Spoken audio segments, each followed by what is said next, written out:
Everybody is familiar with the feeling that things are not as they should be, that you're not successful enough, your relationship's not satisfying enough, that you don't have the things you crave. A chronic dissatisfaction that makes you look outwards with envy and inwards with disappointment. Pop culture, advertising and social media make this worse by reminding you that aiming for anything less than your dream job is failure. You need to have great experiences constantly, be conventionally attractive, have a lot of friends, and find your soulmate, and that others have all of these things and are truly happy. And of course, a vast array of self-improvement products implies that it's all your fault for not working hard enough on yourself. In the last 2 decades, researchers have been starting to investigate how we can counteract these impulses. The field of positive psychology emerged, the study of what makes life worth living, while cognitive behavioral therapy was developed to change negative feelings. Scientists began to ask, why are some people happier and more satisfied than others, and are there ways to apply what they're doing right to the rest of us? In this video, we want to talk about one of the strongest predictors of how happy people are, how easily they make friends, and how good they are at dealing with hardship. An antidote to dissatisfaction, so to speak. Gratitude. While gratitude may sound like another self-improvement trend preached by people who use hashtags, what we currently know about it is based on a body of scientific work and studies. We'll include them in the description. Gratitude can mean very different things to different people in different contexts. It's a character trait, a feeling, a virtue, and a behavior. You can feel grateful towards someone who did something for you, for random events like the weather, or even for nature or fate. And it's wired into our biology. How gratitude connects us to each other. The predecessor of gratitude is probably reciprocity. It likely evolved as a biological signal that motivates animals to exchange things for their mutual benefit and can be found in the animal kingdom among certain fish, birds or mammals, but especially in primates. When your brain recognizes that someone's done something nice for you, it reacts with gratitude to motivate you to repay them. This gratitude makes you care about others, and others care about you. This was important because as human brains got better at reading emotions, selfish individuals were identified and shunned. It became an evolutionary advantage to play well with others and build lasting relationships. For example, if you were hungry and someone else showed you where to find tasty berries, you felt gratitude towards them and a bond to return the favor in the future. A drive to be pro-social. When you repaid them, they felt gratitude towards you. This brought your ancestors closer together and forged bonds and friendships. So early forms of gratitude were biological mechanisms that modified your behavior towards cooperation, which helped humans to dominate Earth. But over time, gratitude became more than just an impulse to play fair. The consequences of gratitude. Scientists found that gratitude stimulates the pathways in your brain involved in feelings of reward, forming social bonds, and interpreting others' intentions. It also makes it easier to save and retrieve positive memories. Even more, gratitude directly counteracts negative feelings and traits like envy and social comparison, narcissism, cynicism, and materialism. As a consequence, people who are grateful no matter what for tend to be happier and more satisfied. They have better relationships, an easier time making friends. They sleep better, tend to suffer less from depression, addiction, and burnout, and are better at dealing with traumatic events. In a way, gratitude makes it less likely that you'll fall into one of the psychological traps modern life has set for you. For example, gratitude measurably counters the tendency to forget and downplay positive events. If you work long and hard for something, actually getting it can feel daft and empty. You can find yourself emotionally back where you started and try to achieve the next biggest thing, looking for that satisfaction instead of being satisfied with yourself. Or imagine being lonely and wanting to have more friends. You actually might have someone or even multiple people who want to hang out, but you might feel that this is not enough, that you're a loser and feel bad about yourself. So you might turn down their attempts to hang out and become more lonely. If you feel grateful for your relationships instead, you might accept invitations or even take the initiative.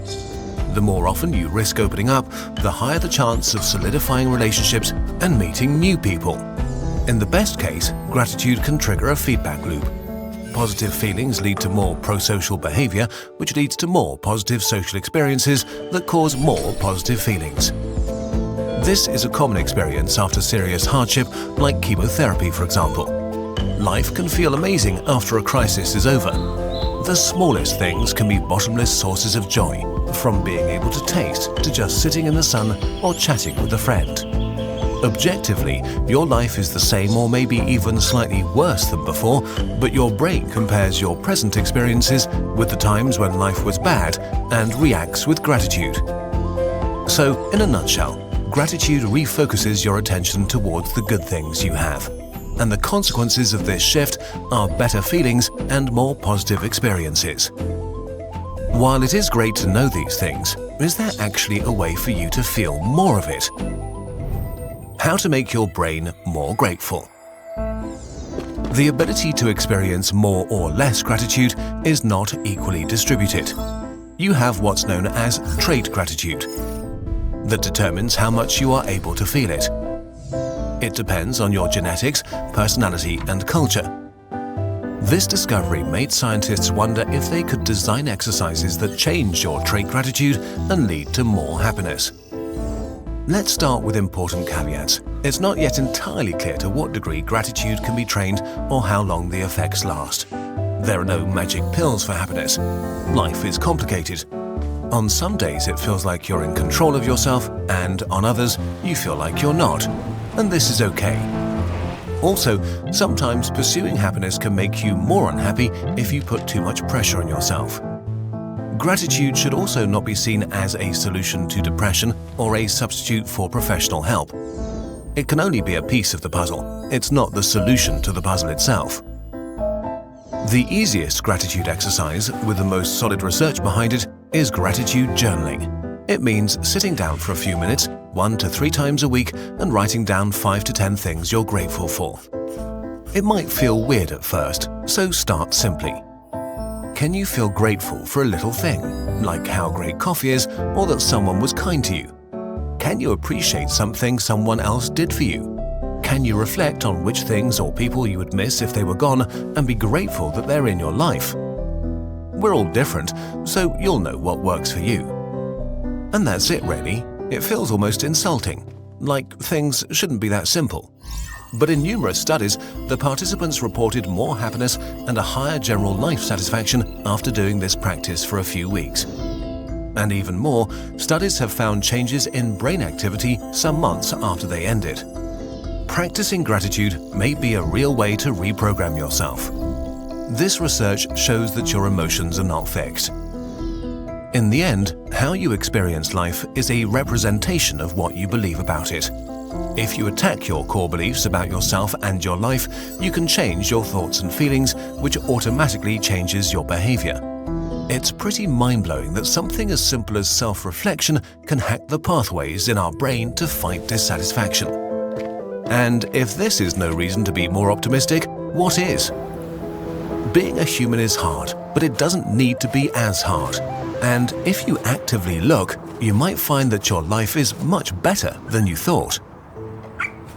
Health is the most valuable thing we have in life, but we tend to forget that until we lose it. We're living longer than ever before, which is great. But an unforeseen consequence of this is that we also spend a larger and larger portion of our lives being sick. Getting old currently means spending more time in pain. So scientists are trying to shift the attention of the medical community from optimizing lifespans to optimizing health spans, the part of our lives during which we're disease-free. To do this, we need to attack the root cause of almost all bodily defects, aging itself. Unbeknown to most people, the science of aging has made enormous progress in the last few years, with human trials about to begin in the near future. Let's look at 3 examples of discoveries that might benefit people who are alive right now.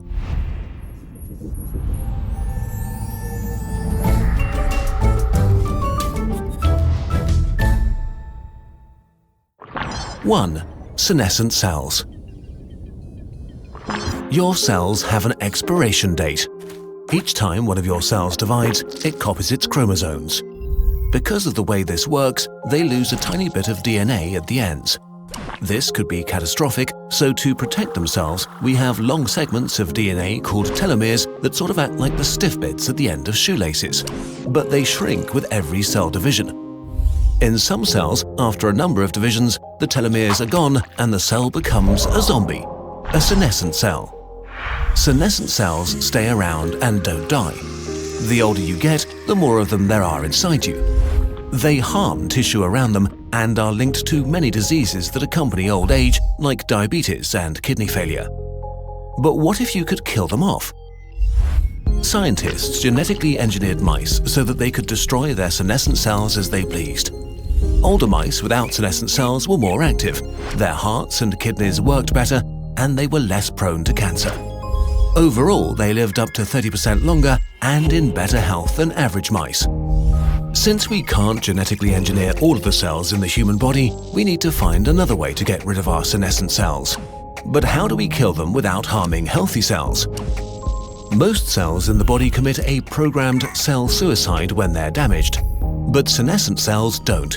It turns out that they underproduce a protein that tells them when it's time to die.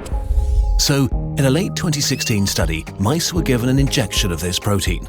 It killed 80% of all their senescent cells while causing almost no harm to healthy cells.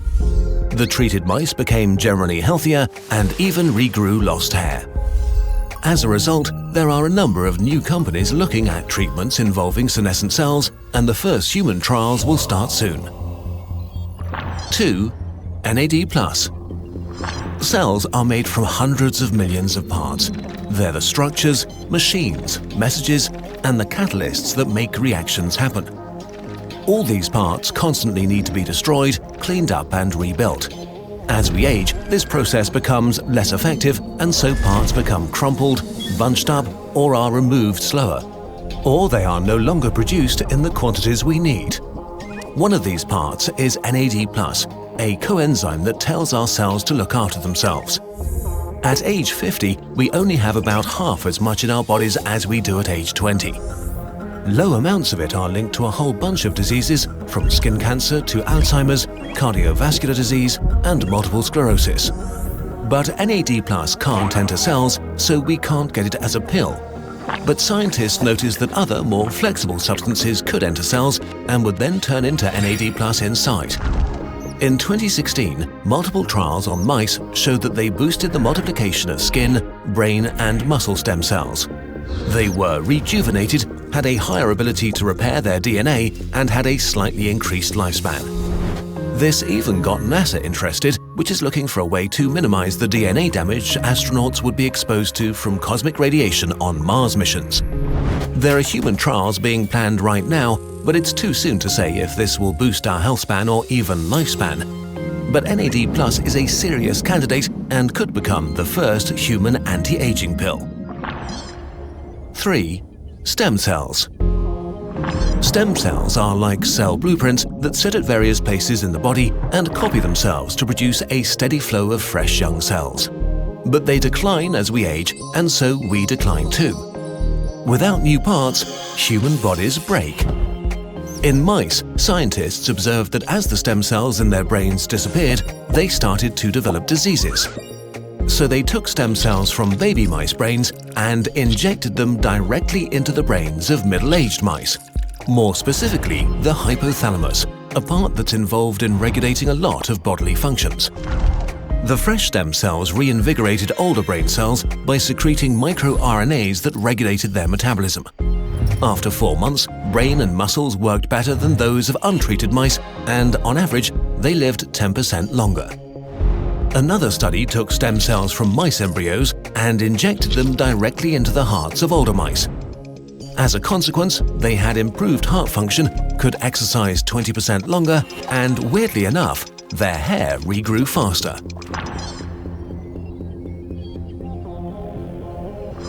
What all of this tells us is that there is not a single magic bullet with which to cure aging. It requires a complex array of different therapies. We can kill off senescent cells to clear away the junk, give ourselves fresh new stem cells to fill the gap, all while regulating the metabolism of the other cells using medication. This video comes with a big caveat. After all, these studies have been carried out on mice. There's no guarantee the same therapies would work in us to the same extent, but they are proof of concepts. To learn more about how we can modify our own health span, we need human trials. We've only covered a tiny part of the research that's being done right now and only scratched the surface of these ideas. The field of health span extension needs more attention and funding. If it gets it, all of us might enjoy growing old without pain. Humans are proud of a lot of things, from particle accelerators to poetry to Pokemon. All of them made possible because of something humans value extremely highly: intelligence. We think of intelligence as a trait like height or strength, but when we try to define it, things get fuzzy. In a nutshell, intelligence is a mechanism to solve problems, especially the problem of staying alive, which involves finding food and shelter, fighting sexual competitors, or fleeing from predators. Intelligence is not a single thing. It includes the ability to gather knowledge, to learn, be creative, form strategies, or engage in critical thinking. It manifests itself in a huge variety of behaviors, from hardwired or instinct-like reactions to different degrees of learning to some sort of awareness. But not all scientists agree where it begins or what even should count as intelligence. To make this even more complicated, intelligence is also connected to consciousness, since awareness is helpful for problem solving. But we're exploring consciousness in other videos, so today we'll leave it aside. Okay, intelligence isn't exactly clear-cut, so maybe we can think of it as more like a flexible set of skills, a toolbox. Basic tools. The most basic tools in the intelligence toolbox are the ability to gather information, to save it, and to use it to learn. Information about the world is gathered through senses such as vision, sound, smell, touch, or taste, and helps us navigate and react to the external world appropriately. But living things also need to keep track of the state of their own bodies, monitoring things like hunger and fatigue. Information is the basis of action for all living things, and without it, you're at the mercy of your surroundings, unable to react appropriately or flexibly. Information is much more powerful if we can keep and save it. So the second tool is memory. Memory is the ability to save and recall information so a living being doesn't have to start from scratch every time it perceives something relevant. Memories can be about events, places, and associations, but also behaviors like hunting or foraging methods. Some of these, like flying, have to be repeated over and over until they're mastered. This is what we call learning, the process of putting together a sequence of thoughts or actions. Basically a string of repeatable behaviors that can be varied and adapted. These three tools enable seemingly stupid creatures to act in surprisingly intelligent ways. The acellular slime mold, which is basically just a single huge slimy cell, shows behavior similar to an animal with a simple brain. When put in a maze with food at one end, the slime mold explores its surroundings and marks its path with slime trails, sort of smearing memories on the ground. As it continues exploring, it avoids the marked pathways and finds its way to the food. Instead of blindly getting stuck in dead ends, the slime mold adapts its behavior to save time and effort. This behavior is hardwired, and scientists can't agree if that's intelligent, although it does give the slime mold a certain advantage. Bees are an example of more adaptive smart behavior. Scientists trained bumblebees to move a colored ball into a goalpost for a sugar reward. Not only were the bees very skillful at this behavior, which isn't natural to them, they got more efficient over time. When several balls were available, bees chose the ball that lay closest to the goal, even if it was a different color than the ball they were trained with. For more challenging problems, we need even more flexibility. Fancier tools. Building on the basic tools, more complex animals have a wider range of problems they can solve. They can memorize all kinds of associations, connections, and mechanical tricks. We'll call this tool the Library of Knowledge. Take raccoons. Their favorite kind of food is human food. Their approach to getting hold of such treats depends upon an assortment of theoretical and practical skills that makes them master burglars, able to open windows or pick locks. In a study, raccoons were given boxes secured with different kinds of locks, like latches, bolts, plugs, or push bars. They needed less than 10 attempts to figure out how to open each box, even when different locks were put together into increasingly difficult combinations that had to be solved in the right order and with different amounts of strength. A year later, the raccoons still remembered how to open the boxes and were as fast as when they had first solved the puzzle. Beyond our library of associations and skills, the most impressive tool in our box is creativity, a sort of mental duct tape. Being creative means producing something new and valuable from apparently unrelated things. In the context of intelligence, this means making new and unusual connections, pairing input with memories and skills to come up with a unique solution to a problem.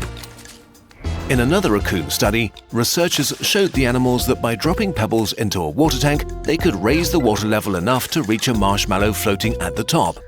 One raccoon came up with a much better solution. It tipped the tub over. Another facet of creativity is applying a new resource to a task: physical tools. Like primates that use sticks to fish for termites in trees, or some octopuses which assemble collected coconut shells around themselves as a sort of portable armor to hide from enemies. Collecting materials for later use is connected to an even more advanced dimension of problem solving: planning. Planning means considering the activities required for a desired goal and putting them together in a plan. When unforeseen circumstances and new possibilities present themselves, they need to be assessed according to whether they match the plan or not. An example of this intelligent behavior is hoarding food to eat it later. This is an instinctive behavior in squirrels. But even though hiding food comes instinctively to them, they still need to use advanced thinking skills to make the best decisions. Squirrels examine every nut and weigh the time and effort it would take to hide it against the benefits they would get from each one. Damaged or low-fat nuts are eaten right away, while nuts that still need to ripen go on the stockpile. Squirrels also pretend to bury nuts when they feel watched. These empty caches distract rivals from their real treasure. This is pretty advanced strategizing because to make a plan to distract someone else, you first have to be aware that there are others like you that want the same things. The more complex the problem, the more tools are needed in combination to solve it. So the more tools there are, the more flexibility a being has to solve the challenges life throws at them. But even for complex problems, each animal's individual situation is what counts. Squirrels are omnivores that defend their territories fiercely. For them, it makes sense to remember where there's food in different locations and trick their enemies to improve their chances of survival. Sheep don't have any such refined tricks up their sleeve, but they don't need to. They are grazers and live in flocks. The skills relevant to them are social. They recognize and remember many different sheep and even humans for years, a completely different skill. Evolving and retaining a complex set of mental abilities they might never use would be a waste of resources for them. Humans went the opposite way and invested in an unusually diverse intelligence toolkit. While this was helpful, by accident we added another set of tools on top: culture. No single person could ever build a space rocket or particle accelerator. But thanks to our ability to work together and to share knowledge across generations, we can overcome challenges beyond any single individual's ability. This allowed us to shape the planet to our liking. We also created new problems in the process: Sudoku, tax forms, string theory, but also rapid climate change and antibiotic resistance. To solve these, we'll need to look past short-term survival and think about the distant future. We have the toolbox. We just need to use it. Humans have existed for millions of years as part of nature. But then something changed, and in an incredibly short amount of time, we terraformed this planet and designed it to fit our needs. As far as we know, we're the first beings to awaken and completely take over a planet. The transition from hunting and gathering to farming and building was so breathtakingly fast that many of our ways of thinking about the world are no longer useful. One of our most outdated ideas is that the most commonly used calendar in the world insists that we live in the year 2016. This distorts our view of our own history and makes it harder to understand who we are as a species, and just how far we've come in an incredibly short amount of time. So maybe it's time to choose a year zero for humanity. A year zero that truly represents us as a species and includes all cultures. A year zero that marks when we began building our own world on top of the old one.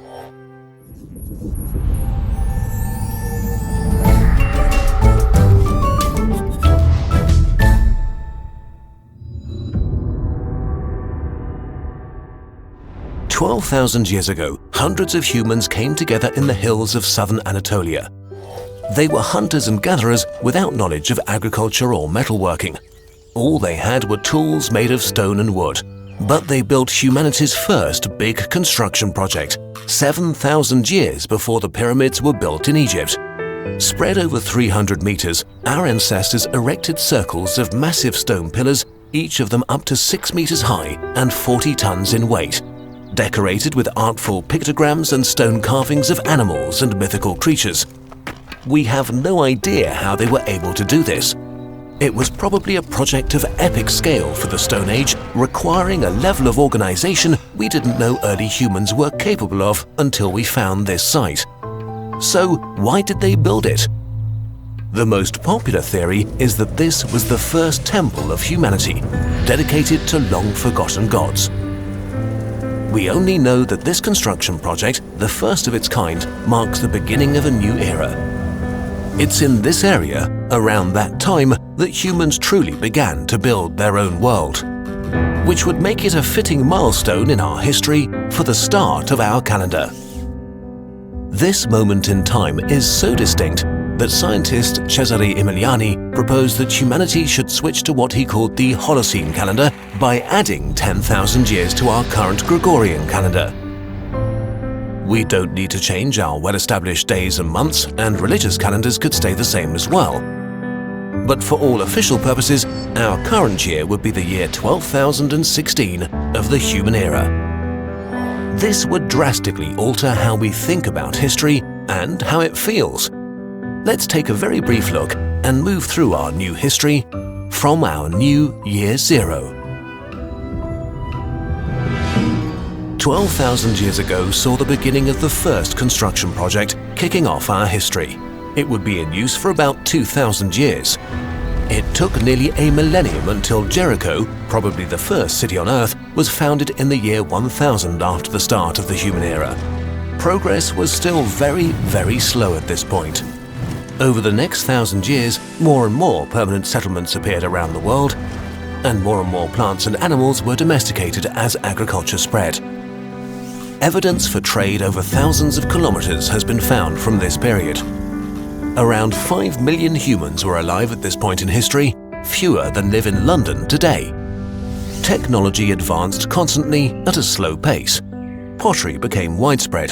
The first cultural communities appeared in China, India, and the Fertile Crescent.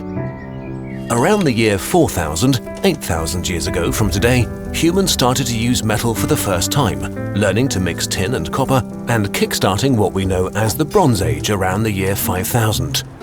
The first proto-writing emerged and the wheel was invented. In South America, the Chinchorro culture started to artificially mummify humans 2,000 years earlier than in ancient Egypt. The first high cultures began emerging around the year 7000. The Indus Valley Civilization, ancient Egypt, the Minoans in Greece, and the Sumerians in Mesopotamia. Stonehenge was built in Britain, and the first dynasty in China began. Ötzi the Iceman lived around this time. What we consider history now started, and things began picking up pace as the world population rose to over 30 million. A number of new high cultures appeared around the world, many writing down their legends. More and more cities were founded. In South America, the Olmec culture emerged. Around this time, the legendary Siege of Troy is supposed to have happened. Soon after, in the Eastern Mediterranean and the Fertile Crescent, the Bronze Age ended in violence. Every Bronze Age culture, except Egypt, was destroyed by mysterious invaders. Writing and progress froze for hundreds of years. Around the year 9500, what we consider Western culture began.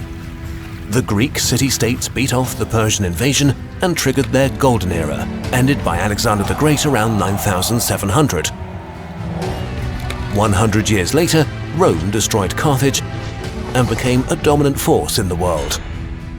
Caesar was murdered in the year 9956, while the world population had risen to about 300 million people. And it's only now, around the year 10,000, that we've reached the point where the Gregorian calendar and our current method of marking human history begins. A mere 2,000 years from now, humans will walk on the moon. If we think about history as we do now, we are underplaying 10,000 years of human progress and development. Including all of it in our calendar makes our past more impressive. It shows how progress became exponential with time, and it incorporates all humans from all cultures into our calendar. A new year zero for our history could reframe how we think of ourselves. As a building project that started 12,000 years ago, when for the first time our ancestors came together to carve a temple out of bedrock with tools made of stone, not knowing what they would set in motion, where it would lead us as a species. From building the first temple to ships flying beyond the sky. You might be unkillable, impossible to delete out of existence, if one of the most exciting ideas about physics, quantum immortality, is true. To test this idea, we'll put a nuclear bomb in your living room, but more on that later. This is real science happening around one of the most successful theories of physics. To understand why, we need to tell you a story. The story of the smallest parts in the universe, atoms and fundamental particles. With everyday objects, things intuitively make sense. If you kick a marble 10 times with the same force and at the same angle, it always lands in the same spot. But if you kick an electron 10 times exactly the same way, it shows up in different places. On the most fundamental level of reality, randomness is the rule. The story that solves this is called quantum mechanics. Simplified, it goes something like this. A particle like an electron is not like a tiny marble, but like a shapeshifter, a diffuse thing we call a wave that ebbs and flows. But to make it much weirder, it's not a wave of matter or energy, but a wave of probability, an immaterial essence that has values between 0% and 100%. What does that even mean? Quantum mechanics doesn't really tell us much about the electron. It only tells us how this entity that we call an electron behaves on average. Say you shoot an electron gun at your apartment. You shoot it 100 times. 80 times the electron shows up in your living room and 20 times in your kitchen. So the probability wave of our electron is 80% in the living room and 20% in the kitchen. What's deeply annoying is that this story of probability waves works insanely well in reality. It's not just some brainchild that only works on paper. Scientists have tested it in countless experiments, and it works every single time.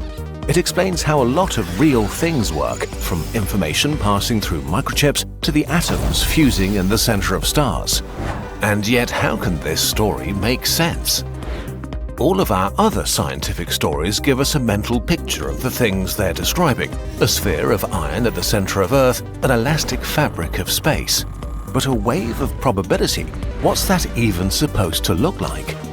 Quantum mechanics doesn't tell us anything about the electron itself, what it looks like, how it moves, or how it tastes. But if our story doesn't describe the electrons themselves, what does it describe, and how does it potentially make you immortal? What is the quantum story really about? Scientists have been debating this for a century. They've come up with tons of ideas we can't cover here, but there are two popular schools of thought. We'll call them linguists and literary critics. They're screaming and arguing over what the quantum story really means. The position of the linguists is shut up and calculate. They basically claim that quantum mechanics is not a story about reality, but just a kind of grammar for the theoretical language of the universe. With this language, we can predict experiments. Nothing else. If there is no story, there's no point in asking what the story says about the electron. Whether electrons are tiny marbles or clouds, waves of negative charge, or Detective Pikachu is missing the point. Quantum mechanics doesn't enable you to visualize any electrons. All you can do is to run experiments. And physics is all about experiments, not about creating mental pictures for us. So shut up, stop imagining fairy tales, and just use the probability wave to calculate things. Follow the grammar, ignore the plot. No, scream the literary critics. Read between the lines. There's a hidden meaning here. They are many worldlians, and they're convinced that quantum mechanics is a story about reality, and they want to interpret the story. The many worlds interpretation of quantum mechanics is not the same as the multiverse, by the way, which is a whole different can of worms, but we'll get to that another time. The many worldlians think that the universe is an infinitely complex quantum state, where all physically possible outcomes coexist simultaneously. If the probability wave of your electron is split 80% to 20% between your living room and the kitchen, that means that the electron is split in a similar way. That there are 5 versions of the electron, 4 of them are going to the living room, and 1 to the kitchen. But it isn't just the electron that splits. You are observing the electron, so there are 5 versions of you too. 4 of them see the electron in the living room and 1 in the kitchen. Each of these different versions of you and the electron are equally real, equally true, and all of them exist at this moment in your house. But they can't communicate or interact in any way, so they're totally invisible to each other, which means that whoever you are right now, you are just one of your versions experiencing just one thing, either seeing the electron in the living room or in the kitchen. Many worlds means that all physically possible worlds are coexisting right here, right now, but independently of each other like the branches of a tree. And there are a lot of them. Every possible quantum process means there are other possible worlds. A radioactive atom decays, another world exists where it didn't. A cosmic ray hits one of your cells, another world exists where the ray just passed through. Each second, bazillions upon bazillions of new worlds exist on top of each other. Stop it, shout the linguists. If these worlds can't interact with each other, we can't check whether they exist. This is not science, so please shut up and calculate. Wait, there is a way to find out. But to do it, you'll have to die a few hundred times. And maybe prove that you're immortal. The ultimate experiment.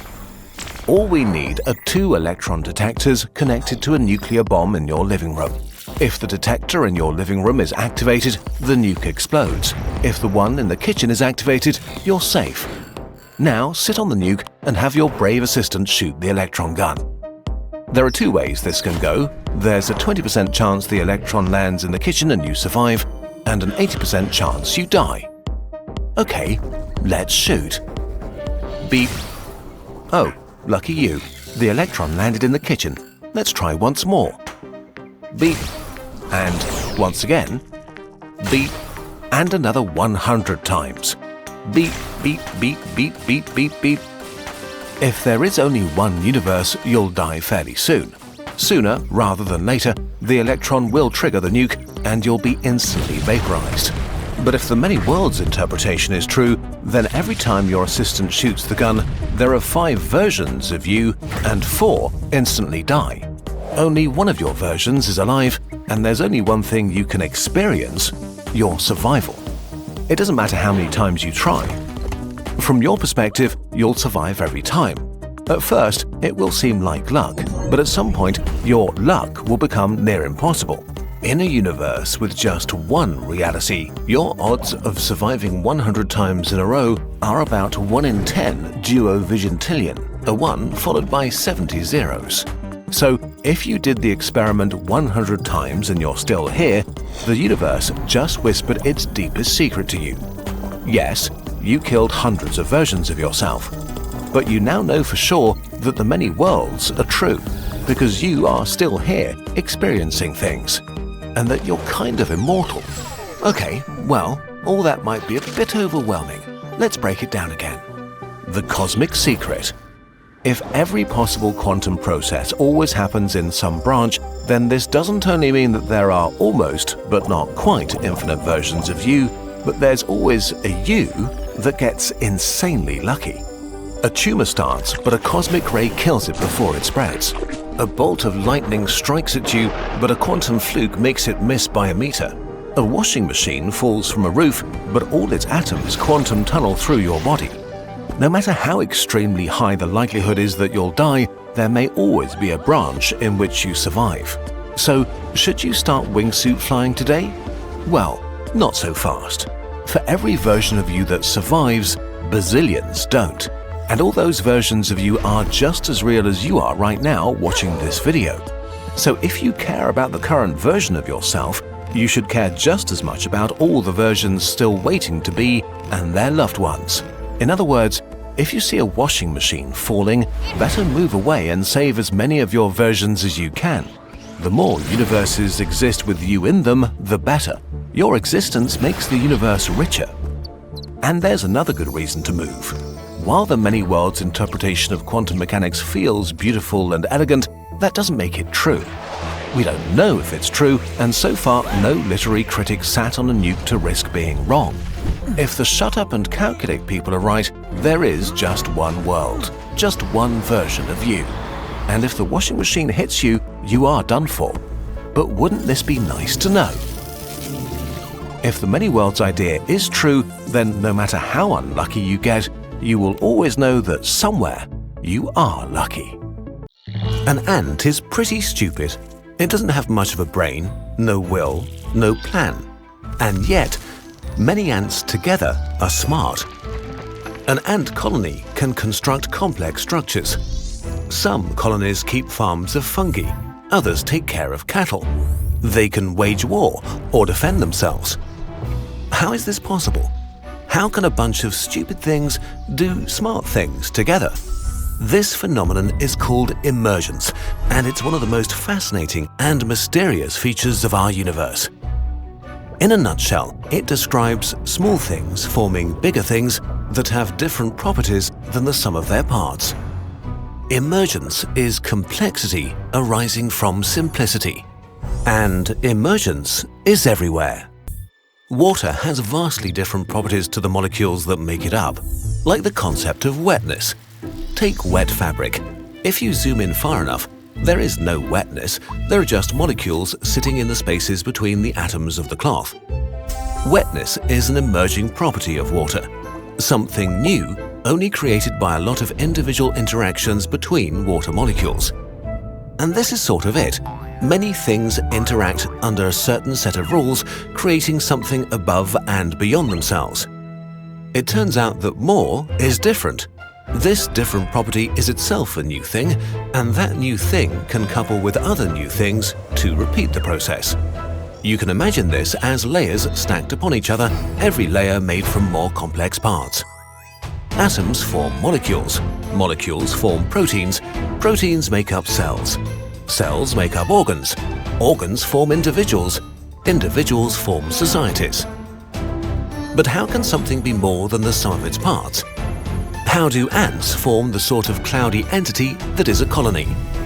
By following a rule set that produces order through chaos.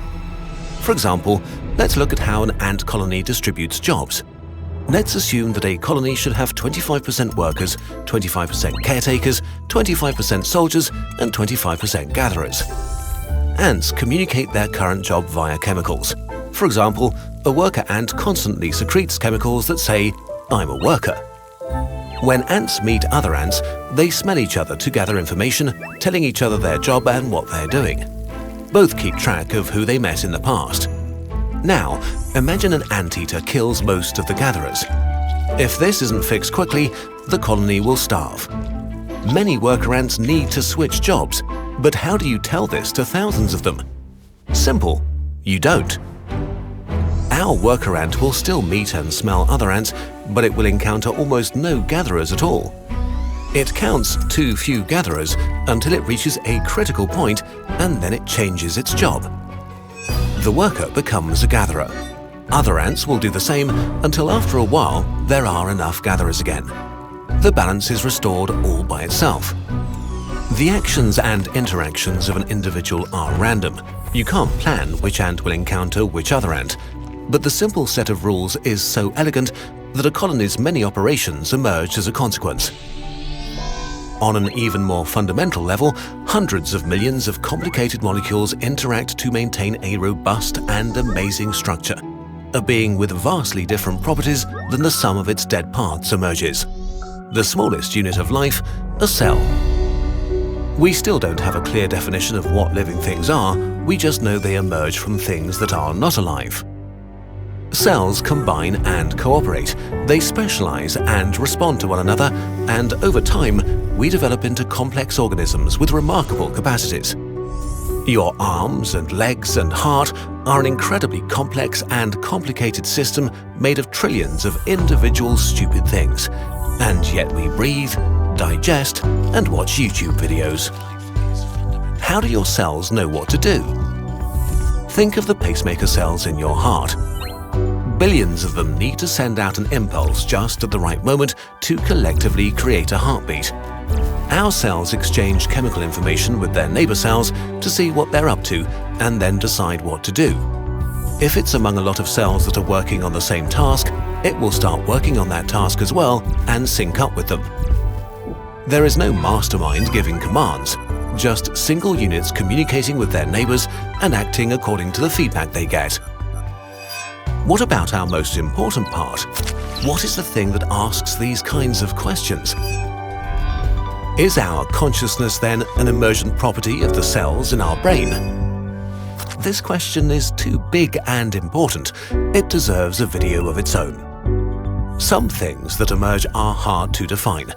You can't touch an ant colony, only its parts. It has neither brain, nor face, nor body. And yet the colony interacts with the world. Just like colonies emerge from ants, things emerge from humans, like nations. What actually is a nation? Is it its population? Is it its institutions? Its symbols like its flag, colors, or anthems? The physical things it makes like cities? The territory it occupies? All of these things are fluid. Populations change and are replaced. Institutions come and go, cities can be constructed and abandoned. Borders have changed all the time for most of history. And symbols get replaced by new symbols. A nation has no face, no brain, no body. Are nations not real then? Of course they are. Just like ant colonies, nations interact with the world. They can change landscapes, wage wars, grow or decline, and they can stop existing. But they only exist because of a lot of humans interacting with each other. But not just nations. All the complex structures that surround us emerge from us. Even if we don't intend to, we are constantly creating communities, companies, cities, societies. All of these things are entities that have fundamentally different properties and abilities than the pretty stupid apes they emerged from. We don't know why any of this happens, we just observe it, and it seems to be a fundamental property of our universe. It may be the most beautiful and wondrous property of our universe. Are you your body? Well, kind of, right? But is there a line where this stops being true? How much of yourself can you remove before you stop being you? And does the question even make sense? Your physical existence is cells. Trillions of them, at least 10 times more than there are stars in the Milky Way. A cell is a living being, a machine made of up to 50,000 different proteins. It has no consciousness, no will, no purpose, it just is. But it is still an individual. Together, your cells form huge structures for jobs like preparing food, gathering resources, transporting stuff around, scanning the environment, and so on. If you extract cells from your body and put them in the right environment, they will continue to stay alive for a while. So, your cells can exist without you. But you can't exist without them. If we take all the cells away, there is no you anymore. Is there a line where a pile of your cells stops being you? For example, if you donate an organ, billions of your cells will continue to live on inside someone else. Does this mean that a part of you became a part of another person? Or is this other body keeping a part of you alive? Or let us imagine an experiment. You and a random person from the street exchange cells. One at a time, your body gets one of their cells, their body gets one of your cells. At which point would they become you? Would they ever, or is this just a very slow and gross way to teleport you? Let's make this more complicated. The image of ourselves as a static thing is untenable. Almost all of your cells have to die during your lifetime. 250 million have died since the beginning of this video alone. Between 1 and 3 million per second.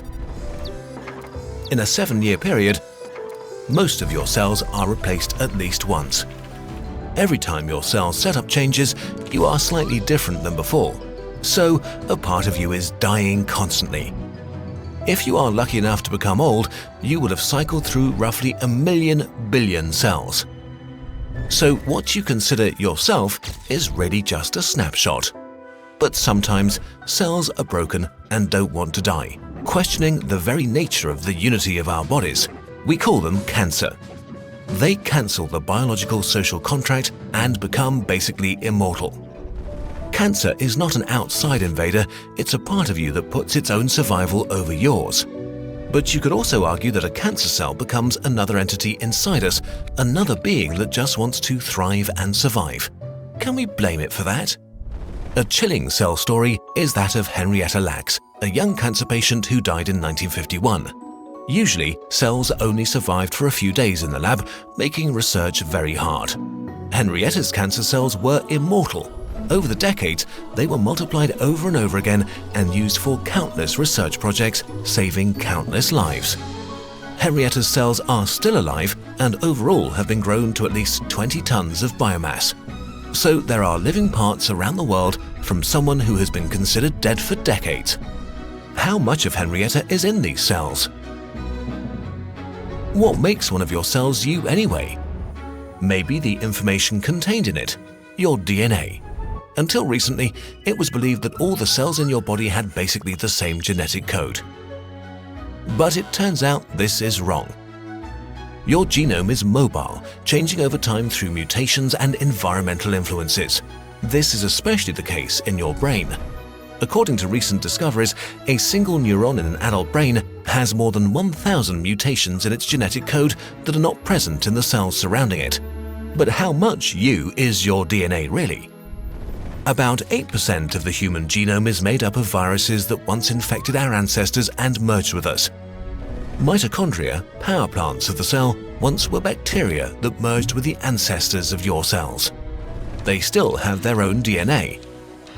An average cell has hundreds of them, hundreds of little things that are not really human, but they still kind of are. It is confusing. Let's backtrack a bit. We know that you're made up of trillions of little things, made from more little things that are constantly changing. Together, all those little things are not static but dynamic. Their composition and condition is changing constantly. So we might just be a self-sustaining pattern without clear borders that gained self-awareness at some point and now has the ability to think about itself through time and space, but really only exists in this exact very moment.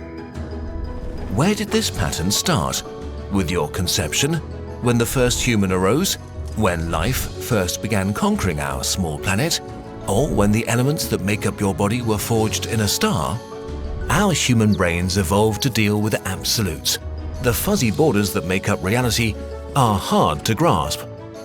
Maybe ideas like beginning and end, life and death, you and me, are really not absolutes, but ideas belonging to a fluent pattern, a pattern that is lost in this strange and beautiful universe.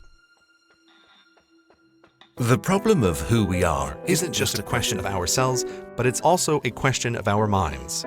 Just as our cells can be divided and separated from us, so can our very brains be divided and separated from us, while still in the skull. Click here to go to my channel and watch the next part. Okay, so now go watch CGP Gray's video. If you're not yet subscribed to his channel, you should really change that now. Your time machine broke, and you're stuck in the worst time in history. It feels like you stepped into an oven. There are no plants or any vegetation, and almost no moisture in the air. The sunlight, smashing down from the cloudless and weirdly colored sky, is reflected by an endless sea of red and orange sand dunes stretching over the horizon for thousands of kilometers. Dust devils the size of buildings dance over the hellish landscape. You're in the early Triassic, hothouse Earth 250 million years ago, a few million years after the worst mass extinction in history. The planet is still suffering from a permanent fever. Volcanism and the runaway greenhouse effect has transformed the planet into hell. There's 3 to 5 times more CO2 in the air than in the human era. The formation of the massive supercontinent Pangaea led to the largest desert in history that barely sees any rain. The gigantic ocean is warm, even deep below. 2 superheated currents circulate around the globe, pumping extreme amounts of heat and moisture into the atmosphere. There's no ice, even at the poles. Seems like you're stuck in the center of the desert, isolated by endless ancient landmasses, one of the most hostile environments Earth has ever produced. The deserts we know are still full of life, but not this one. Its core is starved of moisture, and the air is bone dry. Your skin dries out immediately, and your lips begin to crack. The CO2-rich air is easily 50 degrees Celsius and sears your lungs with every labored breath. The rubber soles of your boots begin to melt. If you touch the ground, you'll get burns. Your sweat evaporates before it could cool you, and your exposed skin begins to crack within minutes.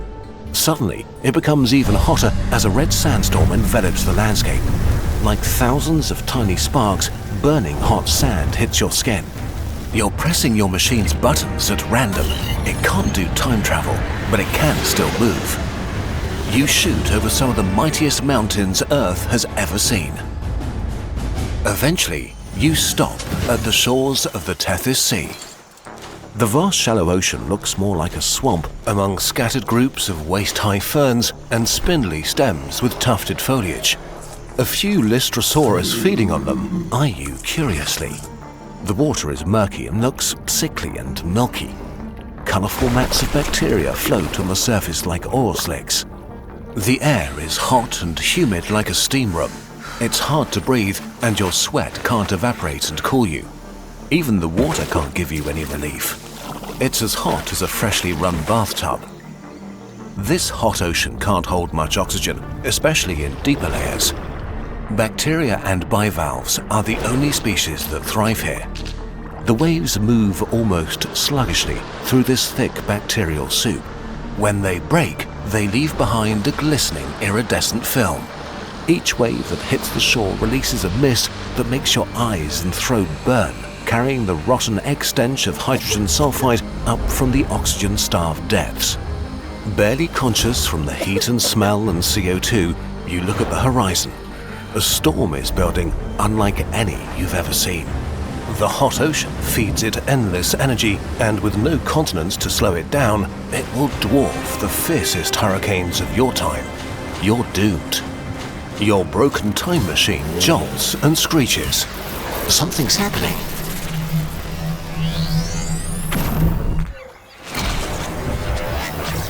You're near the equator, in the late Carboniferous, 320 million years ago. The atmosphere is thick with moisture. The climate is locked in a never-ending wet super summer without any other seasons. Colliding continents are covered by the largest swamps the planet will ever see. A paradise for plants, growing faster than their dead biomass can decompose. The ground beneath is a warm, soggy mass of decaying vegetation. What will be an endless desert in 70 million years is now an endless alien jungle. A huge variety of life is thriving in this period. From your perspective, this is not that great. You're lost in a maze of giant tree-like plants towering over a twisted undergrowth of giant ferns and endless varieties of bizarre and unfamiliar vegetation. The thick, humid air smells of sweet decay, but breathing makes you dizzy. Your vision seems too sharp, your thoughts slightly frantic. The dense plant cover has supercharged the atmosphere with oxygen, 60% higher than in the human era, and your body is trying to cope. Which is great for the dominant land animals, which have conquered every niche of this majestic garden. Bugs. You're stuck in the golden age of arthropods. In this oxygen-rich world, they have evolved to sizes that will never be possible again. They are innumerable and everywhere. Armored cat-sized megarachni crash through the undergrowth, hunting a swarm of panicked rochoids that scatter in all directions. Above you, a griffin fly with wings spanning nearly a meter and beating like helicopter blades catches a Paleodictyoptera mid-flight. You stumble through the bushes filled with countless crawling creatures as an arthroplura the length of a car picks its way through the ferns, moving countless legs in hypnotic waves. You reach a swampy clearing and stumble into the shallow water, dizzy and terrified as a Pulmonoscorpius rips apart its prey, eyeing you with some interest. Here in the clearing, you can see the sky above the canopy glow shrieking red, intensifying at an alarming pace. The extreme humidity here creates sudden, violent thunderstorms, and the oxygen-rich atmosphere makes everything dangerously flammable. Even the wet vegetation can burst into explosive flame with the slightest spark. Why do all of your trips end in a storm? Well, at least it will take all the creatures that want to eat you with it. Your broken time machine jolts back to life. The world is folding in on itself. You've woken up in the early Devonian, 400 million years ago. Most of the planet is covered in shallow seas, while the land is mostly rocky plains and mountains broken by braided rivers and mudflats. Earth is in a state of transition. For about 100 million years, life has begun to break down rocks into soil, a soft layer that enables plants to grow and life thrive. The ozone layer is slowly building up, fed by organisms releasing gases. Recently, this process has been speeding up. The land is turning from toxic to semi-habitable. The sky looks wrong somehow. The sun blazes harsh and white, barely filtered by the unfamiliar atmosphere. The air feels thin, with only 15% oxygen compared to today's 21. Each breath feels shallow and unsatisfying. You're on the verge of passing out and can only move slowly. At least it's currently moderately warm and not stormy. But it's what dominates these lands that makes this world truly alien. Reaching up to 8 meters into the sky are massive obelisks of fungal prototaxites. As you walk closer, you notice spores catching the sunlight, drifting through the air like tiny stars. Your movement disturbs more of them, creating clouds suspended in the thin atmosphere. They coat your skin with a fine, powdery, itchy film. You try not to think about how many you're inhaling with every breath in this oxygen-poor air. The ground feels nothing like soil. It's mostly rock, partly covered by a thin, slightly springy layer of decomposing matter. Some shallow water pools reflect the pale alien sky above. Between the fungal towers, there's a carpet of smaller fungi and a few alien-like primitive plants.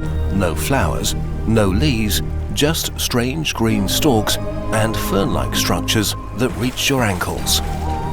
Around you, the fungal towers rise like pale pillars, their surfaces neither smooth nor rough, but something in between. They're neither wet nor dry, slightly yielding under your touch. Small patches of what might be lichen create splashes of muted greens and yellows on their surfaces.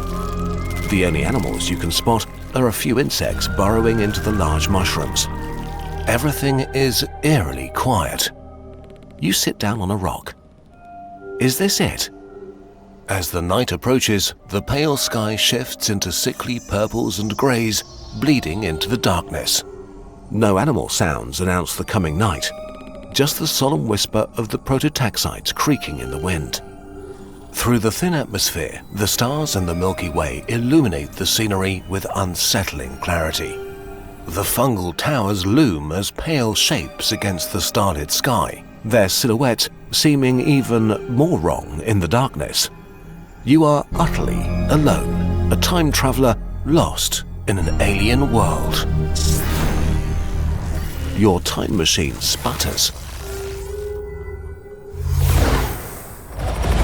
What now? Are you free? Free to choose what you do and make decisions? Or are you an NPC, unable to decide anything for yourself?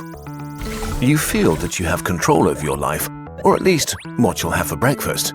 But this may be an illusion. Physics actually may force you to go through life as if on rails, with no free will at all. You experience free will all the time, like when you decided to watch this video instead of doing something useful. Free will is your ability to decide by yourself what you do. It means that the future is an open arena that you can shape with your actions. It's at the core of human relationships. It means you are responsible for your actions, which is the basis of our moral and legal systems. There are too many dimensions for one short video: moral, psychological, biological, so we'll focus on the most essential part: is free will even possible? Two main philosophical camps are fighting about this. No matter how we represent them, they'll be upset about it, so we'll use our own words. The first camp claims that the very idea of free will is fundamentally incompatible with the laws of the universe. You are an NPC. Whatever you exactly are, it's somehow made up of your physical brain and body. And these are made of cells, which are made of proteins, which are made of atoms and particles like protons or electrons. So fundamentally, you're a specific, quite lovely, dynamic pattern of particles. Particles have no will, no motivation, no freedom. They blindly follow the laws of physics. And we don't know why, but most laws of physics are deterministic, which means that things happen the way they do because of the things that came before. If you play pool and hit a ball at a specific speed and angle, the laws of physics tell you exactly how all the balls on the table will behave, their speeds, recoil directions, everything. These laws completely decide the behavior of all balls on the table. At the microscopic level, things work very much like that, only without players. Actions and reactions affect all the particles in the universe, creating a chain of causal effects that extends throughout time from the past to the future. Things happen, making other things happen. Now imagine that if right after the Big Bang, a super smart supercomputer looked at every single particle in the universe and noted all their properties. Just by applying the deterministic laws of physics, it should be able to predict what all the particles in existence would be doing until the end of time. But if you're made of particles and it's technically possible to calculate what particles will do forever, then you never decided anything. Your past, present, and future were already predetermined and decided at the Big Bang. That would mean there is a kind of fate, and you are not free to decide anything. You may feel like you make decisions, but you're actually on autopilot. The motions of the particles that make up your brain cells that made you watch this video were decided 14 billion years ago. You're just in the room when it happens. You're only witnessing how the universe inside you unfolds in real time. But this can't be true because of quantum mechanics, right? Quantum processes are intrinsically random, not deterministic, and can't be predicted with total certainty. On the quantum pool table, balls can go randomly left or up or banana. Their behavior isn't set by what came before, but randomly decided in real time. But for the no free will camp, this doesn't affect their argument. They think that since quantum processes are random, they don't allow you to make any decisions.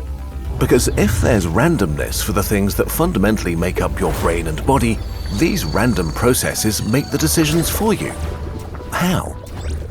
Say an electron can randomly go right or left. If it goes left, it triggers electric currents between your neurons that create a neuronal process which triggers a long chain of actions that make you watch a YouTube video. Or it goes right and makes you clean your room. Just because the chain is extremely complex doesn't mean you have any control over it.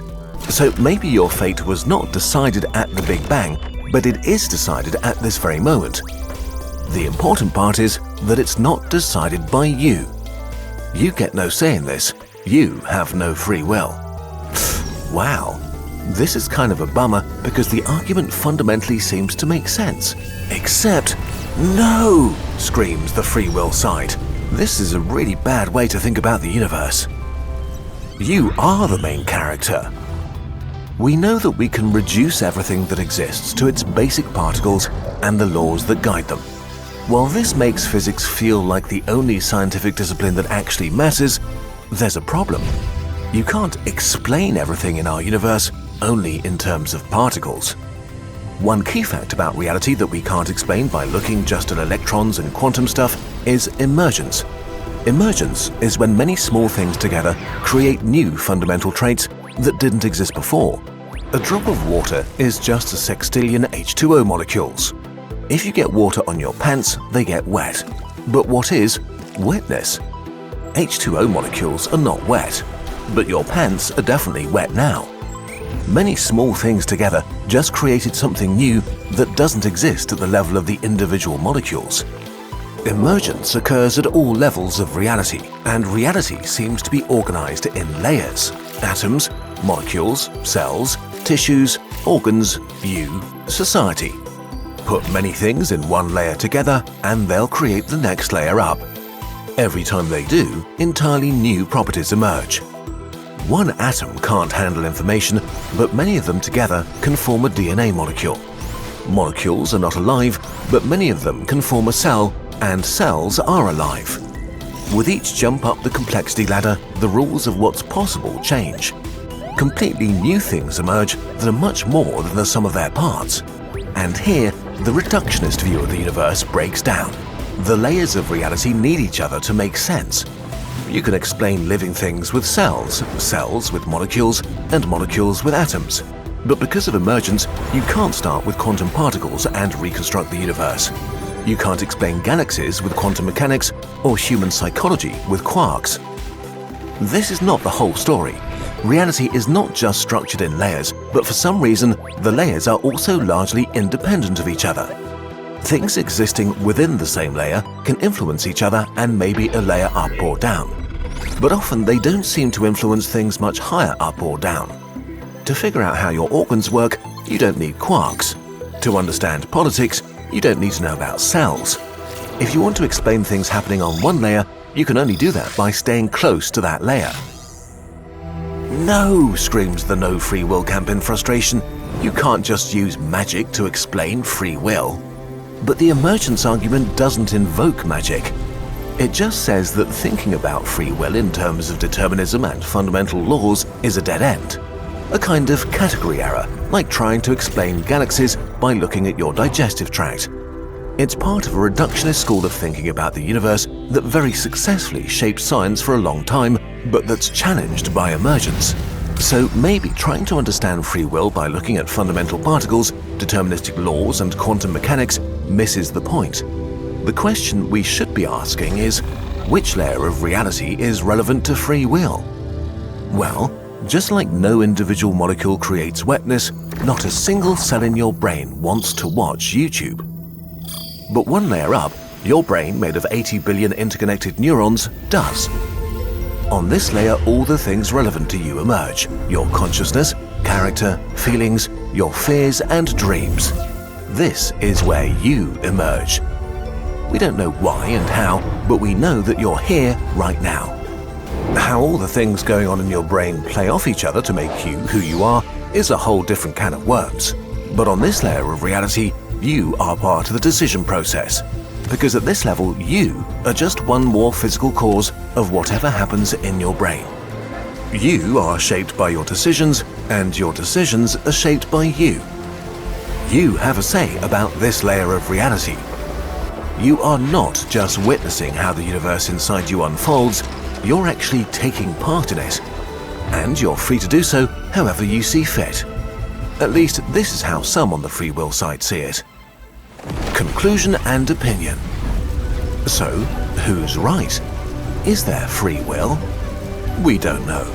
If you ask us personally, we think the argument for free will is more appealing because it brings the complexity of the universe to the table.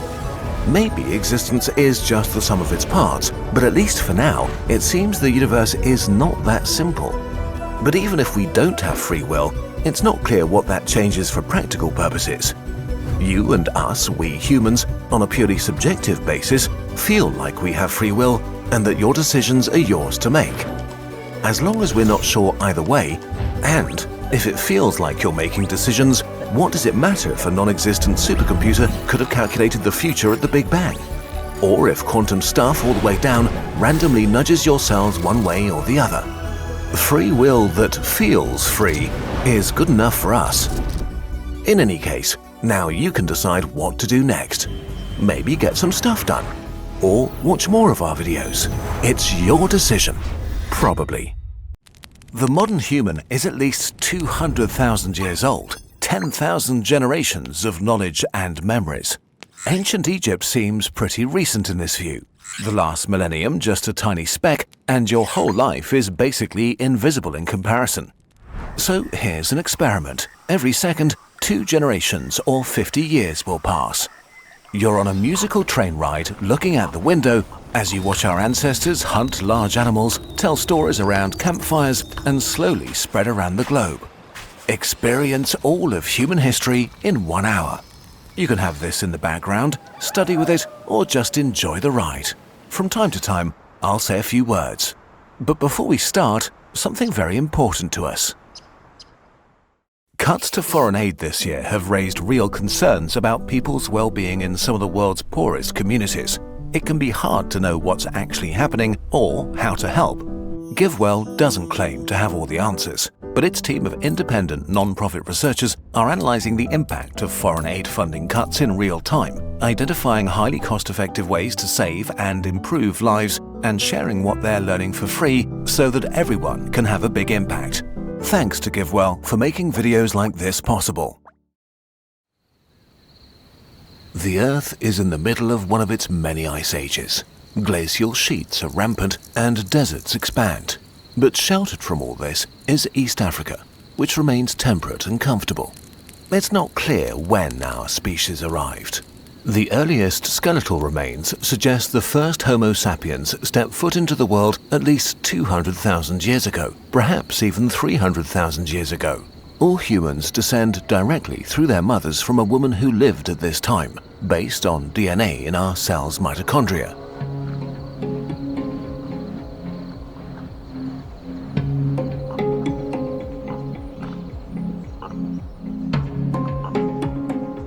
We were already great hunters, wielding spears and fire, huddling under animal skins, and living in communities that shared joy and death.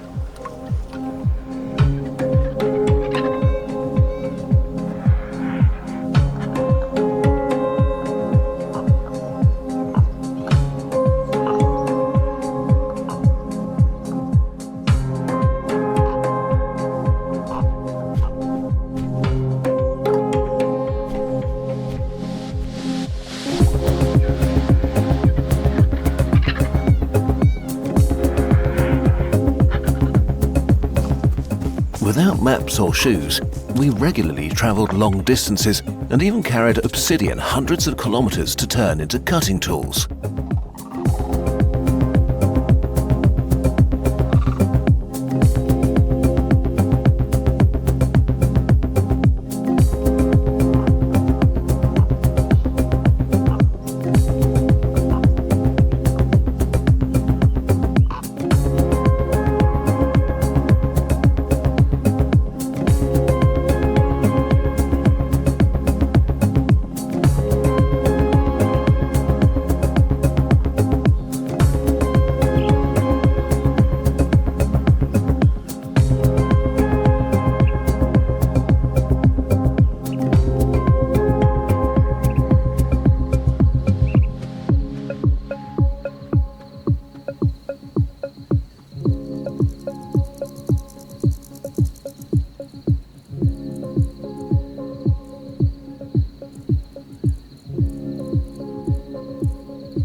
Humans were not alone. They lived side by side with multiple other hominins, some millions of years older than us. Cousins or ancestors? It's unclear. Our natural desire to wander takes us all around the continent, from the Mediterranean coast down to the tip of South Africa.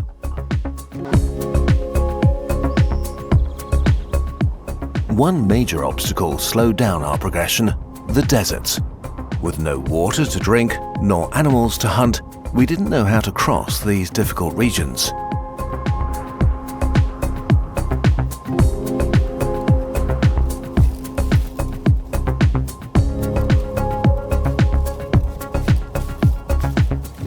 Not everyone fitted the same mold, just like people today. The majority of Homo sapiens stayed in Africa, but a few intrepid souls were leaving the continent by 180,000 years ago, which we know about because they met Neanderthals and interbred, leaving genetic traces and a fossil record. We think that in arid regions, humans would congregate around oases. By stringing together short trips between oases, our ancestors might have been able to occasionally cross impossible deserts.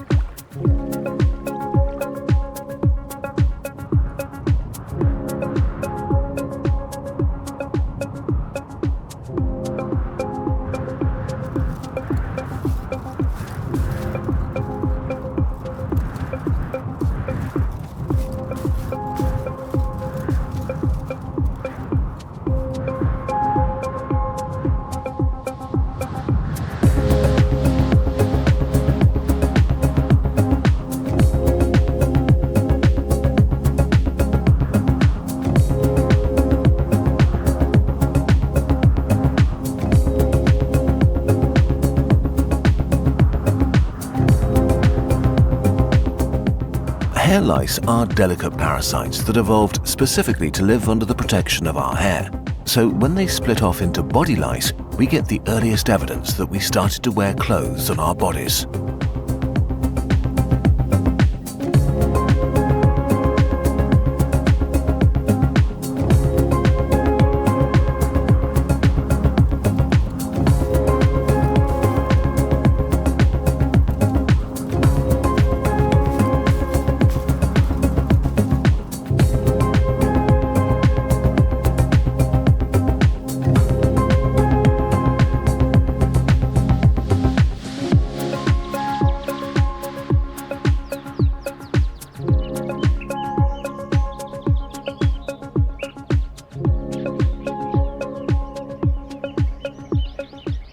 Human expansion was not some sort of linear journey. There was no general planning, and it was just as likely to go forwards as to retrace its steps. If we didn't have the means to go somewhere, then we'd never visit, even if it was right next to our birthplace. The island of Madagascar, separated from Africa by sea, remained untouched until 2,000 years ago for this reason.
one of our greatest strengths is our adaptability. Where other species would perish or retreat when the climate changed, we would instead find new ways of living. Like when we moved into the African coasts to escape the worst of this ice age and had to rediscover everything about how to hunt or find shelter.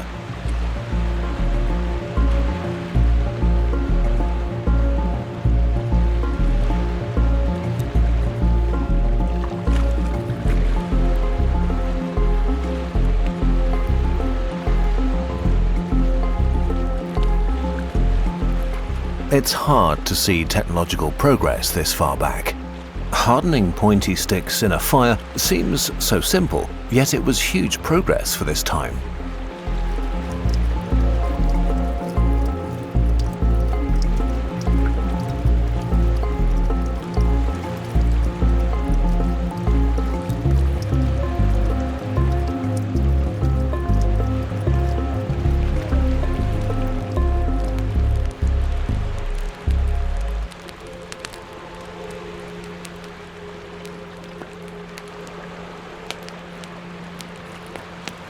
Walking down the beach looking for shellfish, our ancestors sometimes collected pretty shells.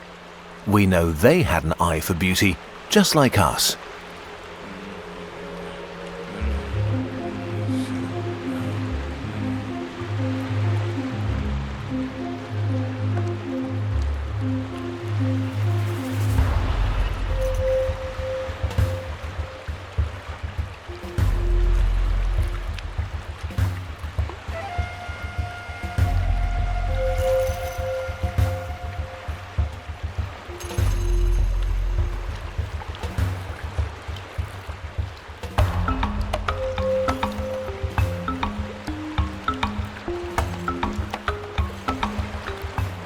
Remains of burnt snail shells from 170,000 years ago suggest we caught giant gastropods and turned them into roasted snacks.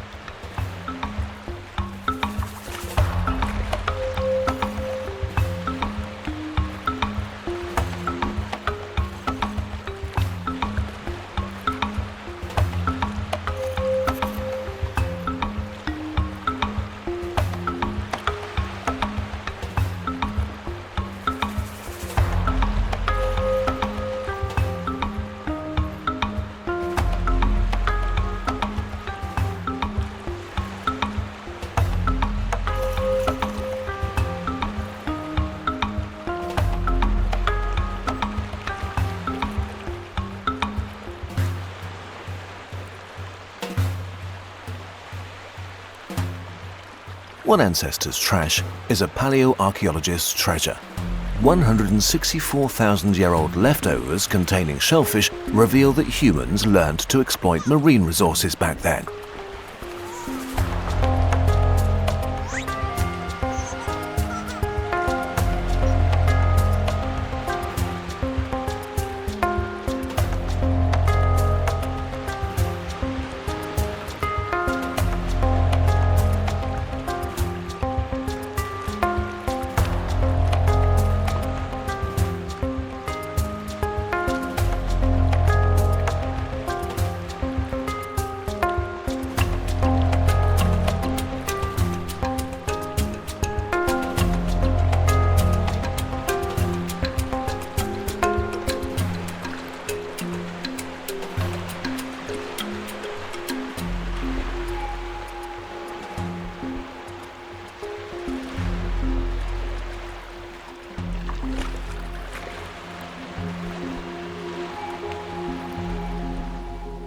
The hominins likely descended from tree-dwelling apes, and we still found trees quite neat millions of years later. Forests house plenty of food and could hide us from predators, so we kept returning to them whenever we could.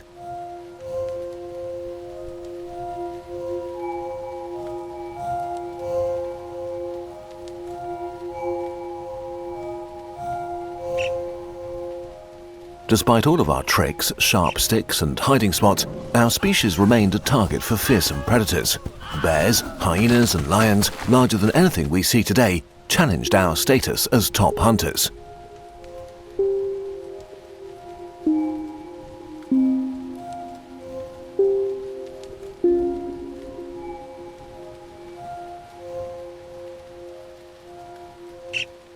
The real paleo diet: roasted seeds, crushed tubers, and a lot of meat. Nothing could be preserved for later, so if you came across tasty fruit, you had to eat it on the spot or lose it. Thankfully, we could reach the roughly 3,000 calories needed per day.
Our ancestors had a hunter-gatherer lifestyle that's difficult to imagine today. They only really had to work for about 20 hours a week, with the rest spent socializing, playing, and perhaps painting. Sounds fun, except you never knew when your next meal was coming or if tomorrow's hunt would be your last.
Ancient rivers crisscrossing Africa likely served as roads that our ancestors could walk along to more quickly cross vast distances.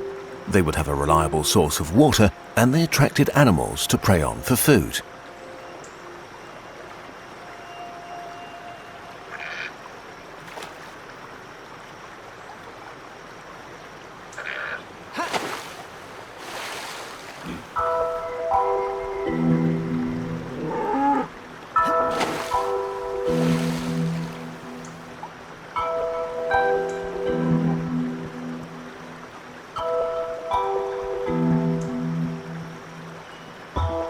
There's also a lot we don't know. Whole branches of hominins lost to time, like 140,000-year-old Homo longi that was only recently discovered from a Chinese skull and may rewrite our history.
Now we really lengthen our stride.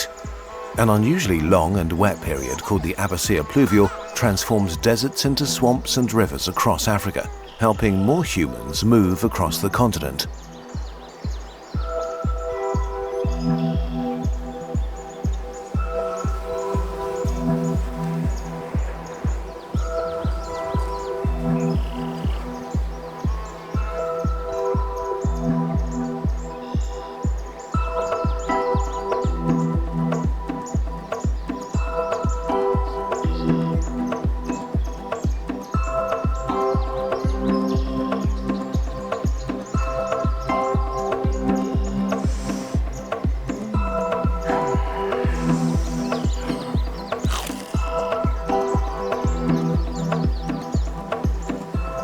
Our expansion takes us across the Mediterranean Sea to the island of Crete.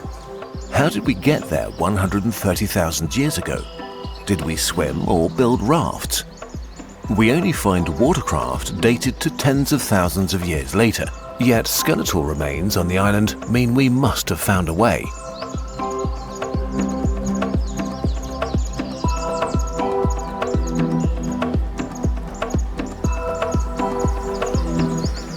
Just like artists today, we've always wanted to express ourselves. The oldest evidence for Homo sapiens painting dates back to 125,000-year-old red ochre made from pigmented clay found in South Africa, though we used it on our surroundings and our bodies much earlier than that. Sadly, we've lost these earliest works of art to time. We also find shells perforated so that they can be strung together at this time to serve as decorations or jewelry. Ancient bling.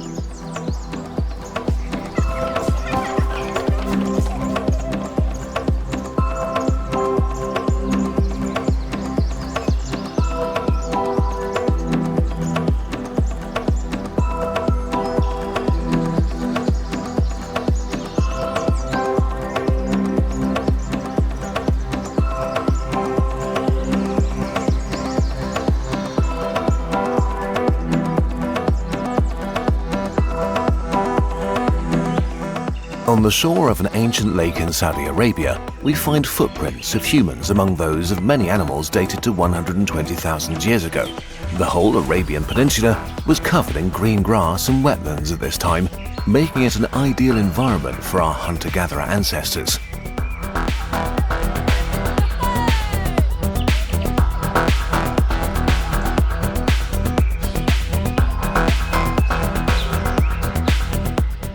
The oldest abstract symbols are 120,000-year-old bone markings.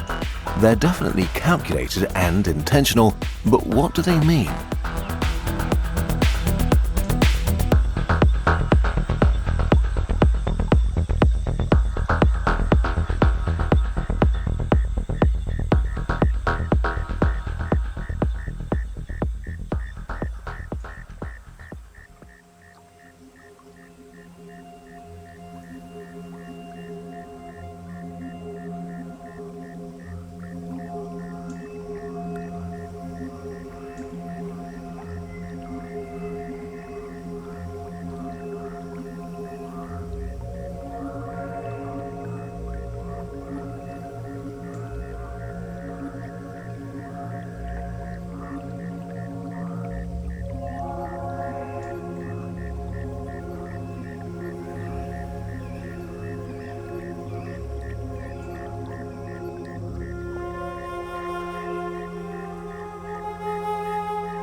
So much is lost from back then. Homo erectus, our longest living cousin, goes extinct around this time.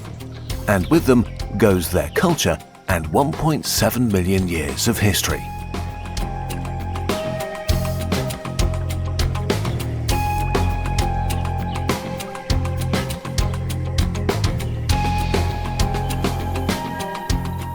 The global climate shifts once again, accelerating human expansion out of Africa from a trickle to a wave. And as ocean levels were so much lower, land bridges existed that led them along surprising paths between continents. However, our expansion isn't some coordinated push in one direction, but random movements that are just as likely to leave as return to Africa with multiple overlapping migrations.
We believe the main path Homo sapiens had to leave Africa was through the Arabian Peninsula, leading to modern-day Turkey and Iran. Despite the challenge, they mastered the mountainous areas they encountered there. This is when we developed a taste for starch. Roots, starchy vegetables, and seeds are added to our diet, and our mouth bacteria adapted to them.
Our ancestors tried to preserve their knowledge and remember their past.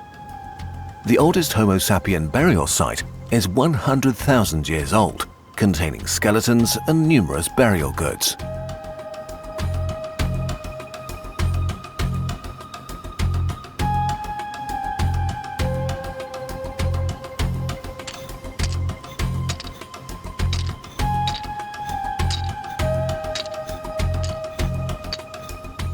Meanwhile, we start to reveal our complex inner worlds by painting more than we see with our own eyes.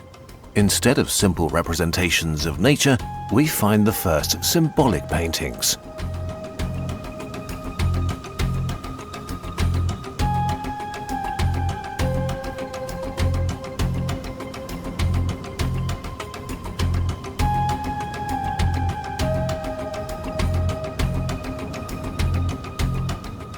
Complex behavior required equally capable communication. We very likely had languages we could use to chat with other human groups. In fact, Neanderthals had this capability too, so might we have tried to chat each other up when we met? This capacity for culture and abstract thought is engraved in our genes. We can analyze DNA to determine what gives us our personality, and it's clear that creative self-awareness is a special feature we have that other hominins lacked. The oldest piece of string is 90,000 years old, and it belonged to Neanderthals. Could we have asked to trade for it?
Our innate adaptability served us well, but quickly we learnt to go further and change the environment to suit us instead. With the power of fire in our hands, we burnt down forests and cleared vegetation to make our own hunting or foraging easier.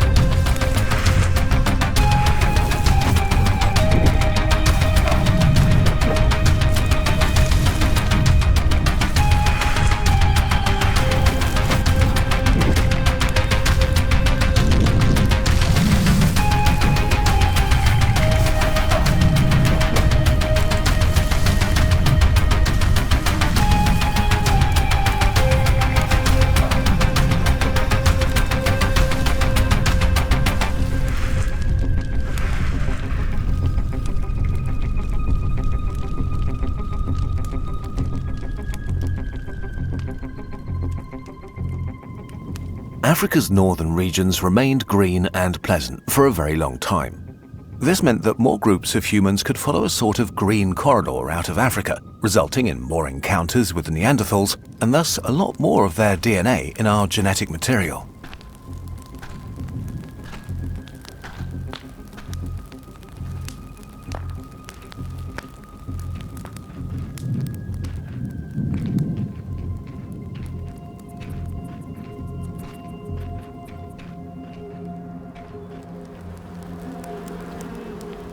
As humans crossed into Asia, their territory expanded vertically too. Our ancestors climbed and shrugged off piercing winds to find themselves in caves 2,000 to 3,000 meters above sea level.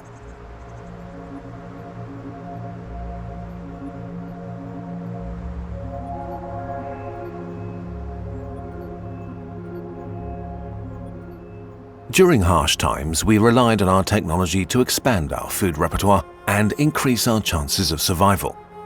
Specialized tools like spears with barbed points allowed Homo sapiens to fish in rivers and lakes.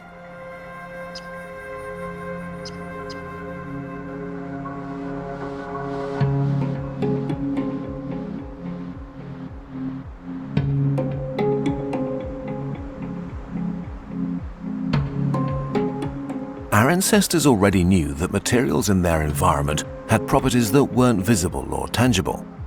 They discovered medicinal plants and added them, for example, to bedding for their insect-repelling effect.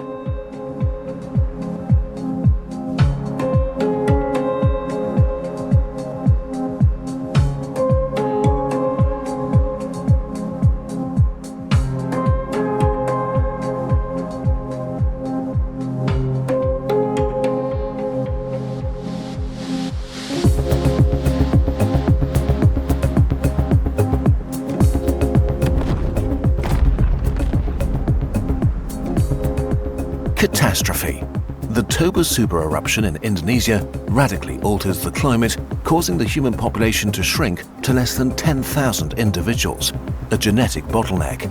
The survivors were the ones who knew how to scavenge for food, find reliable shelter, and were just lucky enough to live in less affected areas.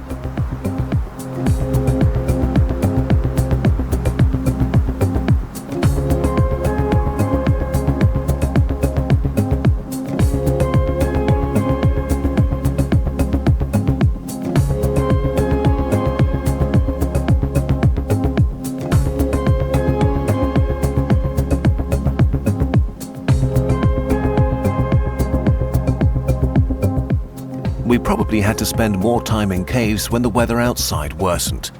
That gave us time to work on our stone engraving skills and abstract paintings.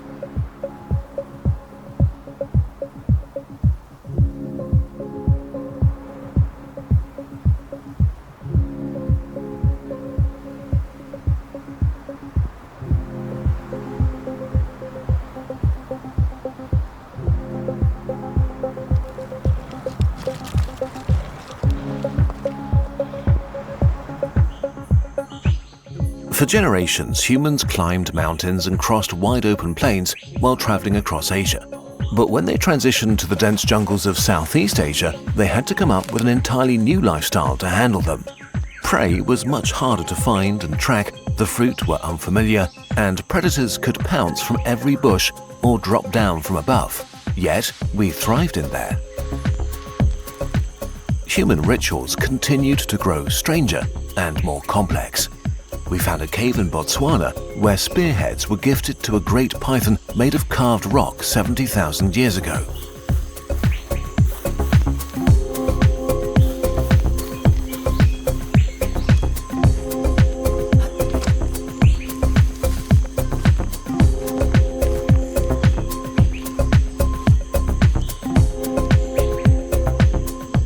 Living side by side with other hominins for thousands of years meant that there were many fruitful encounters. Interbreeding with Neanderthals in Europe happened so often that 1 to 4% of our modern genetic makeup comes from them.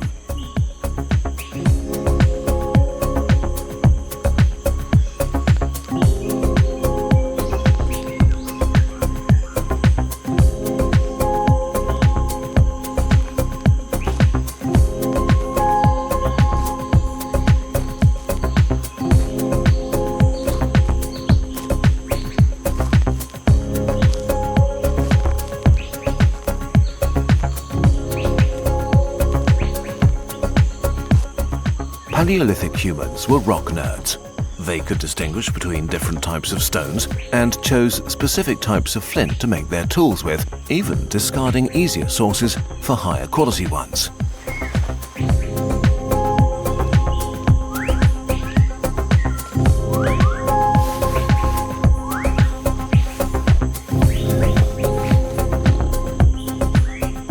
Our growing creativity also had a practical side.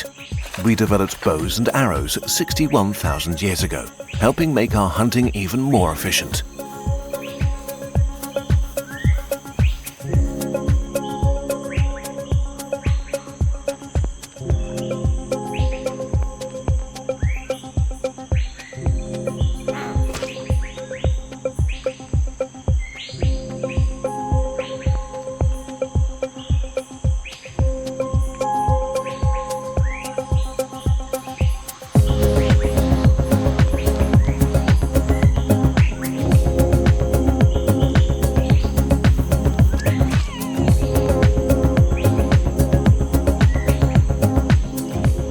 Better technology allowed us to overcome obstacles that used to be barriers to human expansion. We used it to build simple rafts, which we could use to cross the expanses of water separating islands in Southeast Asia, which were much smaller than today.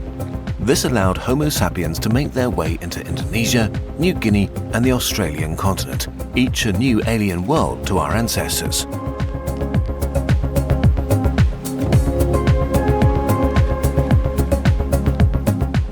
While some groups bore the humid heat in Oceania, others, hemmed in by glaciers in Central Europe, pushed back against the cold to expand into Western Europe and North Asia, reaching as far as Siberia.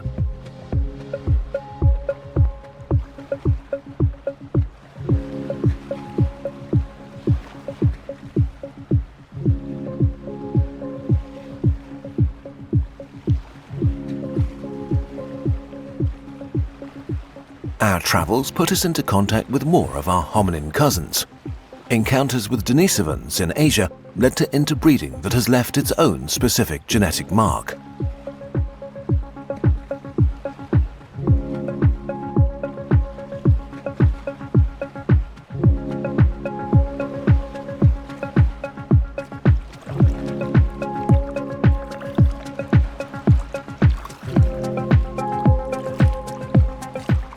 Having groups of excellent hunters move into new territories wasn't good news for the local wildlife.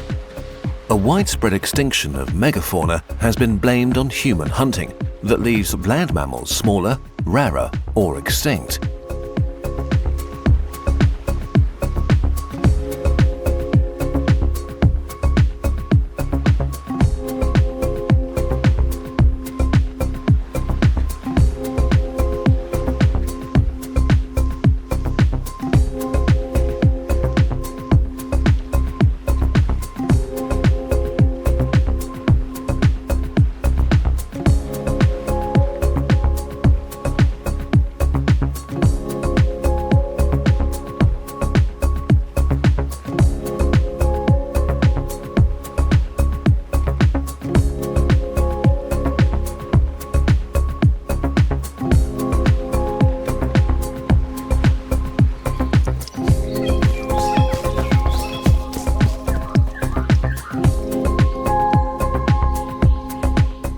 Populations arrived in New Guinea more than 50,000 years ago, and we have evidence that they cleared forests using stone axes to make foraging for nuts and yams easier.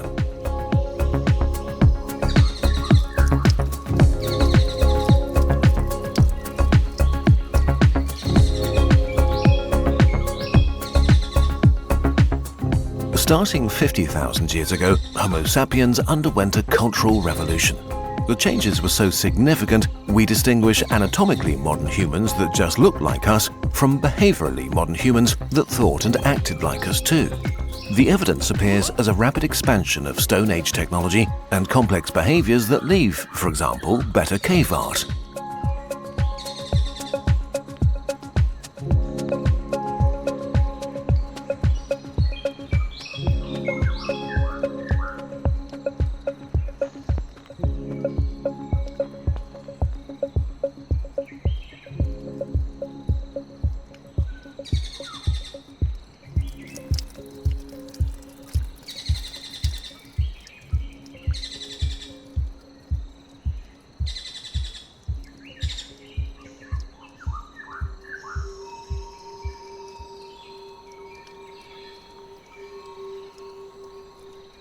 Our hunting styles also became very varied and well adapted to the new environments we encountered. By 45,000 years ago, we became experts in hunting monkeys and squirrels, then making tools out of their bones. We find them in large numbers inside caves in Sri Lanka.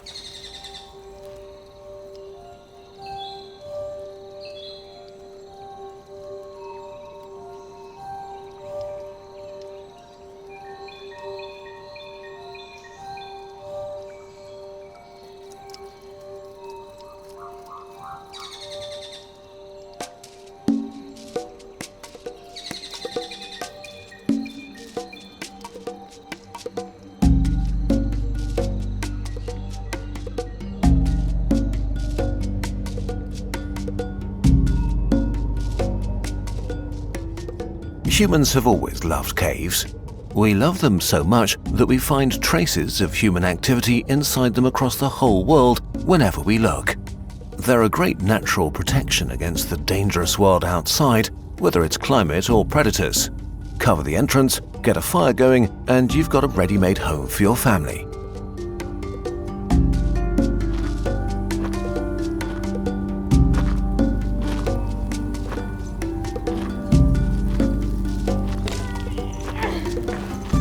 The first statue ever is 40,000 years old. It's the Lion Man, depicting a human figure with a lion head, found in a cave in Germany.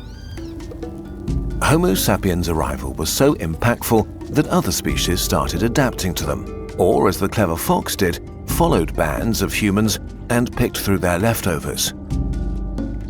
The oldest musical instrument is the Haller Fels flute, also discovered in a German cave. It's from a vulture's wing bone with 5 holes, up to 40,000 years old, and it tells us what kind of music filled our nights.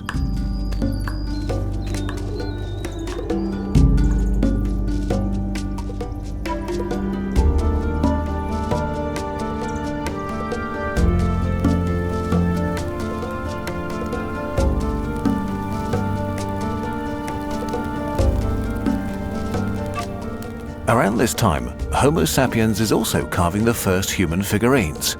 The oldest we've found is the Haller Fels Venus, carved from mammoth ivory in the same region.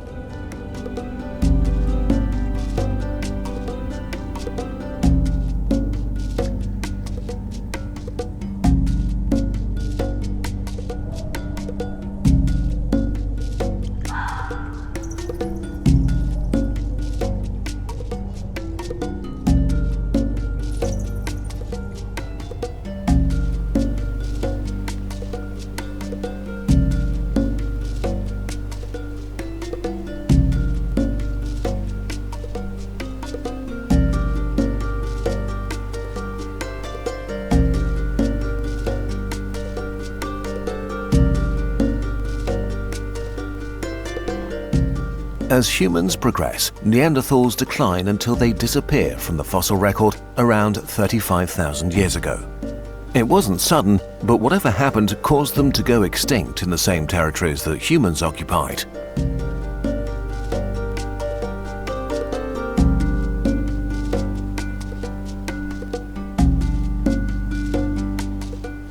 We found the earliest murder victim. A skull was found with a depressed fracture, suggesting someone was clubbed in the head 33,000 years ago. Humanity's best friends are also very old friends.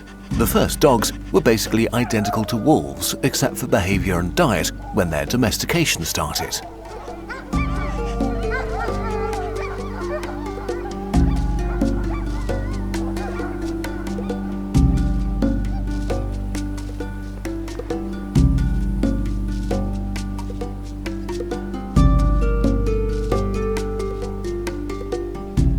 The Aurignacian peoples in Europe develop advanced technology like fine stone blades, and the oldest human sculptures called Venus figurines from clay 31,000 years ago.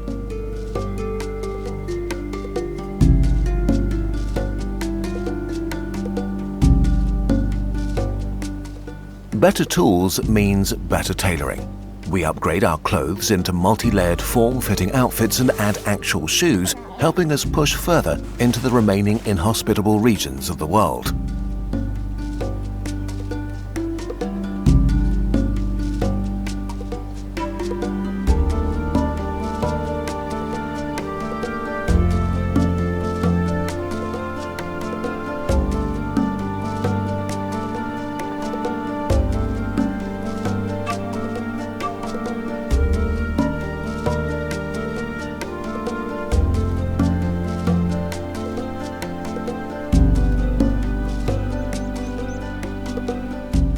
It's harder to trace, but textile industries also continued to improve.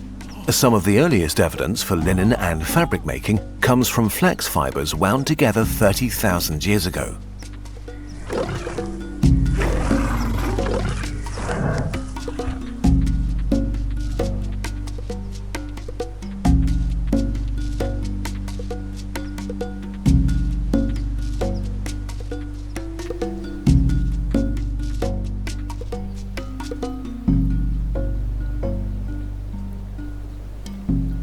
Human history is punctuated by catastrophes, but they seem to affect us less and less.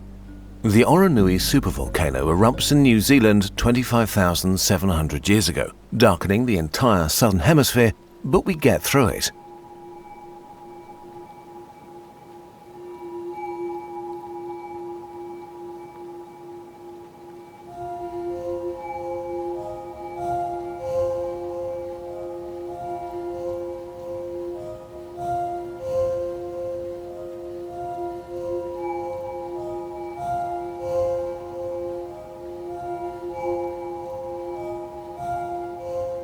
Cave bears go extinct around 24,000 years ago.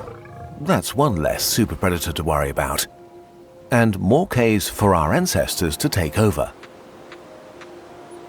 Long before actual farming starts, Neolithic peoples in the Middle East understood they could control what could grow on their lands. These hunter-gatherer societies practiced proto-farming, where they intentionally gathered plants they liked to eat like barley and helped them grow.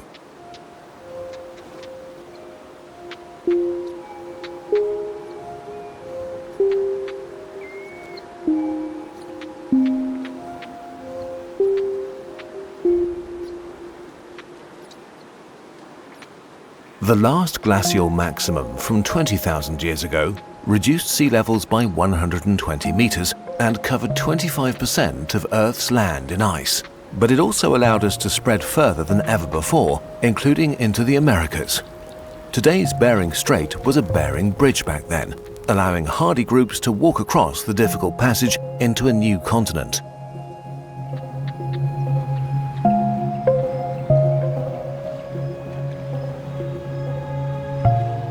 Humans managed to quickly descend down the Americas to the southern tip in only a few thousand years, traveling fastest down the safer coastlines. They still had to traverse some extreme landscapes, titanic jungles, immense mountains, searing deserts, and breathtaking plateaus, while encountering a number of savage super predators like short-faced bears and saber-toothed tigers. That must have really stretched their adaptability and survival skills. Human technology keeps making breakthroughs. The oldest pottery, which requires controlled baking of specific clay, may be 20,000 years old according to findings in China.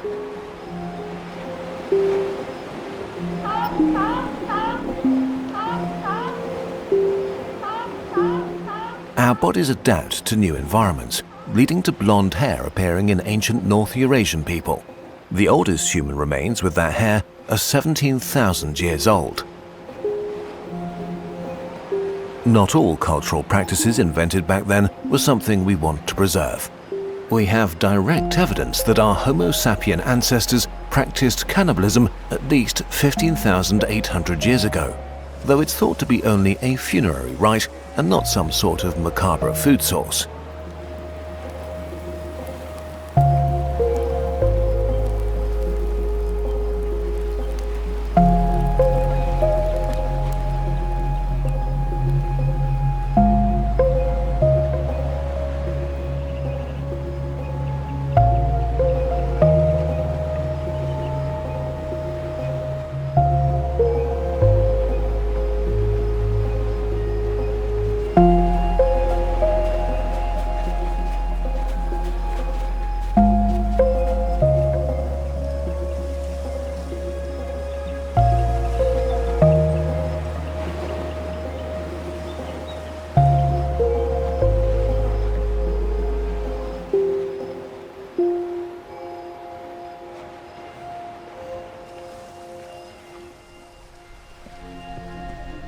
We arrive at the year zero of the human era.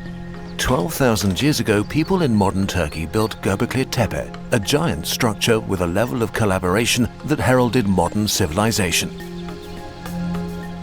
Instead of wandering the world as isolated bands, we joined forces and settled in larger groups that shared learnings, beliefs, and resources. Soon we had our first buildings and temples. Taming animals was our next major innovation, enabling us to thrive practically anywhere we could move a herd. We then secured a food source by growing crops every year. many humans abandoned their hunter-gatherer lifestyle to work the fields, clustering around the most fertile lands. Dogs and cats joined us in this move. More food meant more people could live together. Extra hands helped each other, allowing others to specialize in different crafts. From surviving, we began thriving.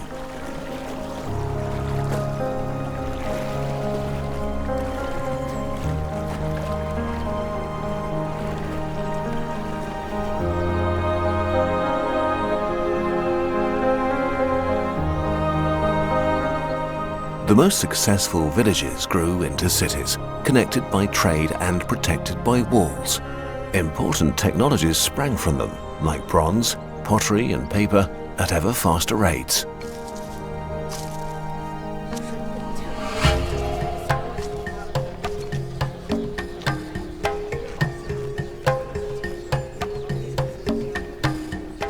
Even water bent to our will as we diverted rivers and dug canals to serve our needs. The first civilizations in history rose to control its flow. Writing down our languages as words was another massive breakthrough. It allowed humans to communicate across any distance and coordinate their efforts to build things we still marvel at today.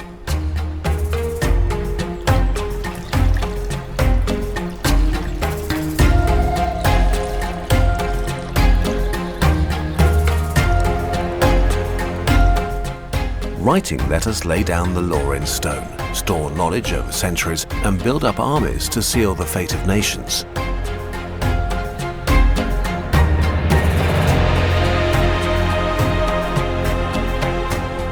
Whole civilizations arose from ancient foundations, expanding then eroding, but often leaving behind innovations and magnificent works of art or philosophy. Later generations could build on them to reach greater heights.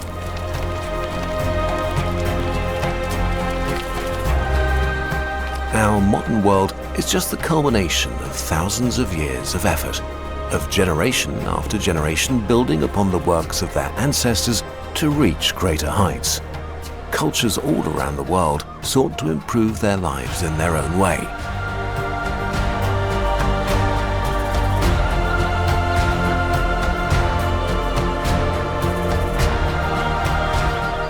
Everything is moving and changing so fast today. Let's not forget how we got here. How many people wandered the same earth for thousands and thousands of years with the same hopes and ambition. We sit at the tip of a vast history, the human history, accelerating into an unknown future. Hopefully, it's just the start of something even greater.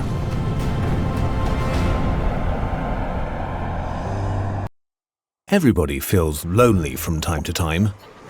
When we have no one to sit next to at lunch, when we move to a new city, or when nobody has time for us at the weekend. But over the last few decades, this occasional feeling has become chronic for millions. In the UK, 60% of 18 to 34-year-olds say they often feel lonely. In the US, 46% of the entire population feel lonely regularly. We are living in the most connected time in human history, and yet an unprecedented number of us feel isolated. Being lonely and being alone are not the same thing. You can be filled with bliss by yourself and hate every second surrounded by friends. Loneliness is a purely subjective, individual experience. If you feel lonely, you are lonely. A common stereotype is that loneliness only happens to people who don't know how to talk to people or how to behave around others.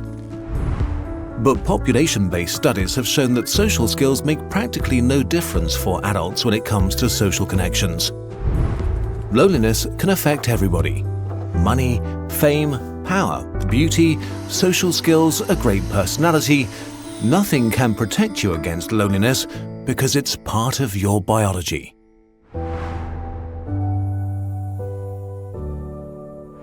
Loneliness is a bodily function, like hunger. Hunger makes you pay attention to your physical needs. Loneliness makes you pay attention to your social needs. Your body cares about your social needs because millions of years ago it was a great indicator of how likely you were to survive. natural selection rewarded our ancestors for collaboration and for forming connections with each other. Our brains grew and became more and more fine-tuned to recognize what others thought and felt and to form and sustain social bonds. Being social became part of our biology. You were born into groups of 50 to 150 people, which you usually stayed with for the rest of your life. Getting enough calories, staying safe and warm, or caring for offspring was practically impossible alone. Being together meant survival. Being alone meant death. So it was crucial that you got along with others. For your ancestors, the most dangerous threat to survival was not being eaten by a lion, but not getting the social vibe of your group and being excluded. To avoid that, your body came up with social pain. Pain of this kind is an evolutionary adaptation to rejection. A sort of early warning system to make sure you stop behavior that would isolate you. Your ancestors who experienced rejection as more painful were more likely to change their behavior when they got rejected and thus stayed in the tribe, while those who did not got kicked out and most likely died. That's why rejections hurt, and even more so, why loneliness is so painful. These mechanisms for keeping us connected worked great for most of our history until humans began building a new world for themselves. The loneliness epidemic we see today really only started in the late Renaissance. Western culture began to focus on the individual. Intellectuals moved away from the collectivism of the Middle Ages, while the young Protestant theology stressed individual responsibility. This trend accelerated during the Industrial Revolution. People left their villages and fields to enter factories. Communities that had existed for hundreds of years began to dissolve, while cities grew. As our world rapidly became modern, this trend sped up more and more. Today, we move vast distances for new jobs, love and education, and leave our social net behind. We meet fewer people in person, and we meet them less often than in the past. In the US, the mean number of close friends dropped from 3 in 1985 to 2 in 2011.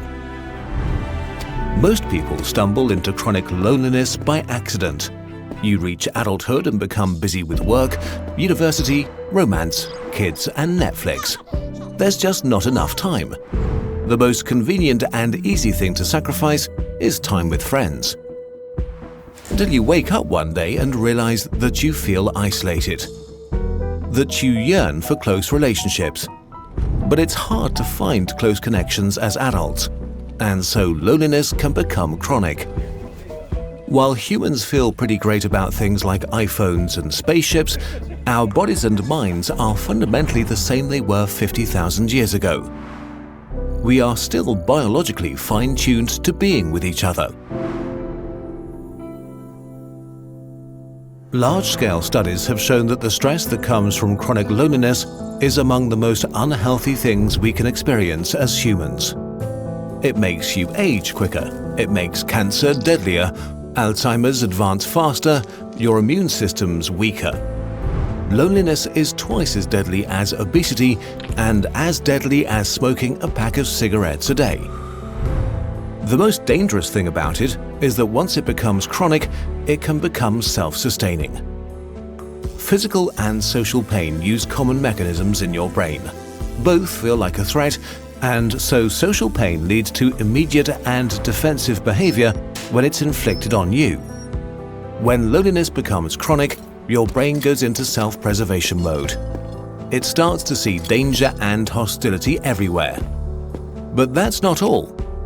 Some studies found that when you're lonely, your brain is much more receptive and alert to social signals, while at the same time, it gets worse at interpreting them correctly. You pay more attention to others, but you understand them less. The part of your brain that recognizes faces gets out of tune and becomes more likely to categorize neutral faces as hostile, which makes it distrustful of others. Loneliness makes you assume the worst about others' intentions towards you. Because of this perceived hostile world, you can become more self-centered to protect yourself. which can make you appear more cold, unfriendly, and socially awkward than you really are.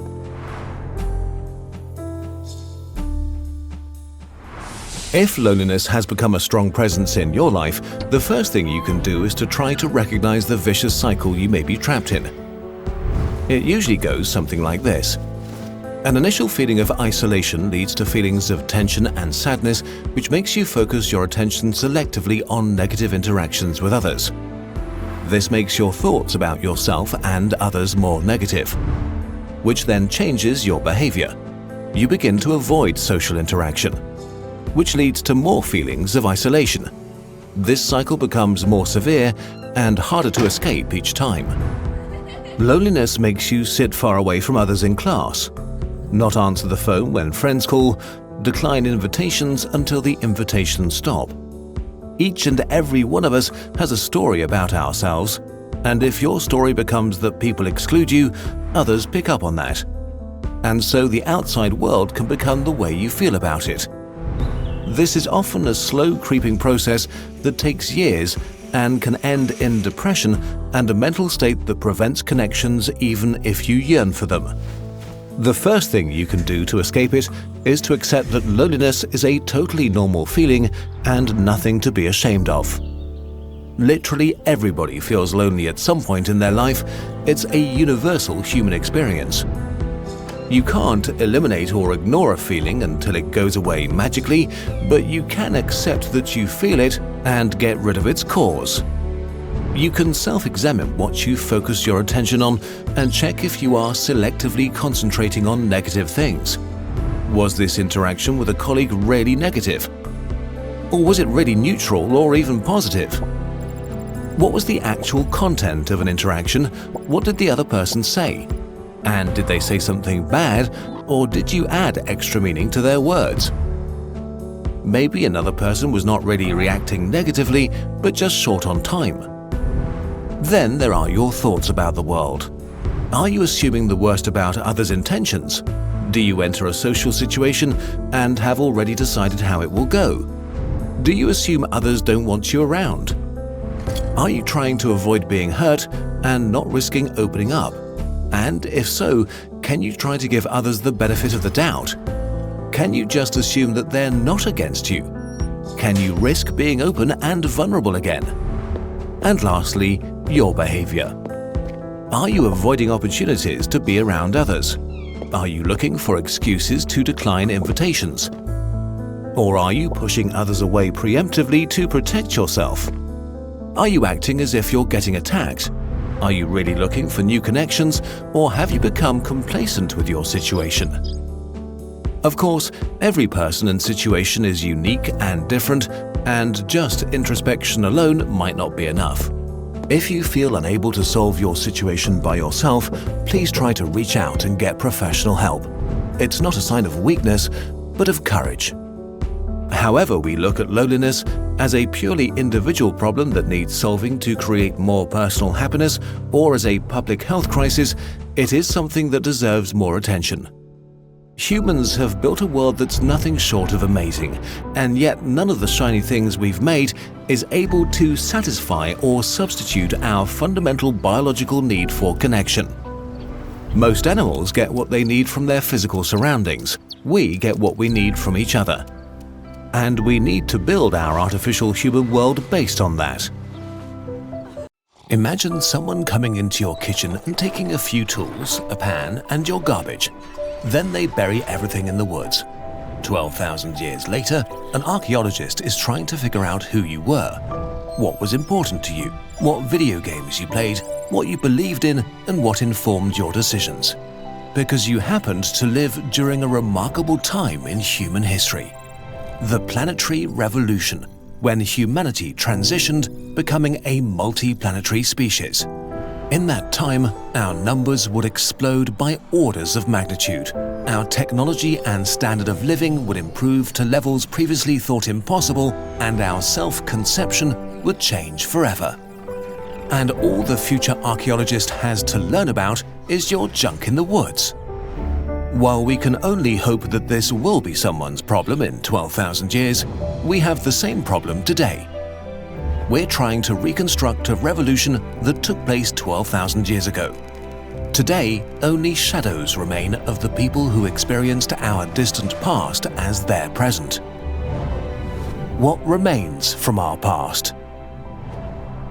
We can look at our present in crispy 4K in color and sound. 3 generations ago, the world was just black and white. One more generation and we see the world through blurred photographs. Further back, paintings and texts become our main way of experiencing the past. A mere 20 generations before us today, every written word had to be copied by hand, and reports became more scarce and less reliable. The first historian lived a mere 100 generations ago. Before him, there are only epics and legends, and dead kings bragging on pieces of stone.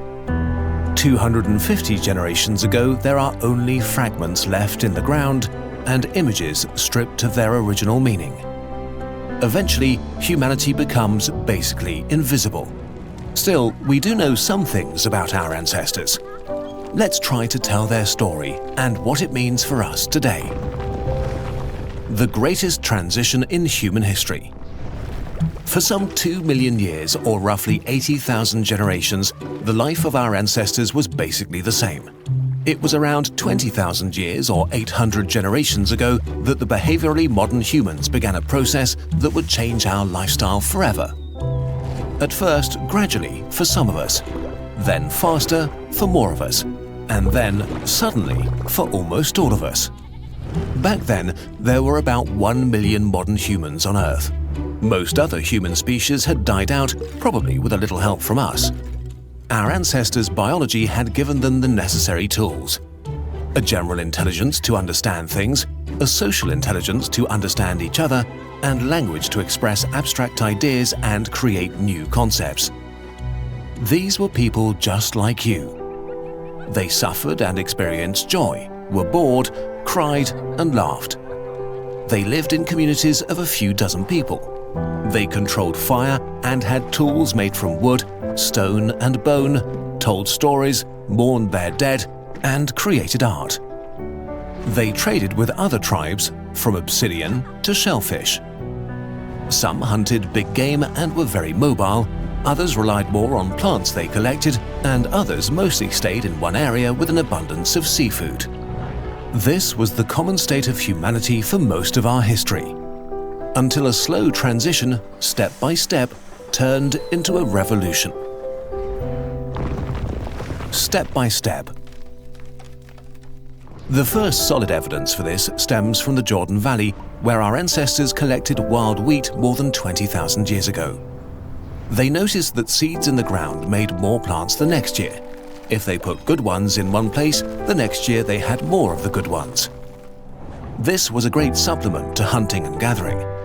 You could prepare some crops, return next year, build a temporary settlement, and have a secure food supply.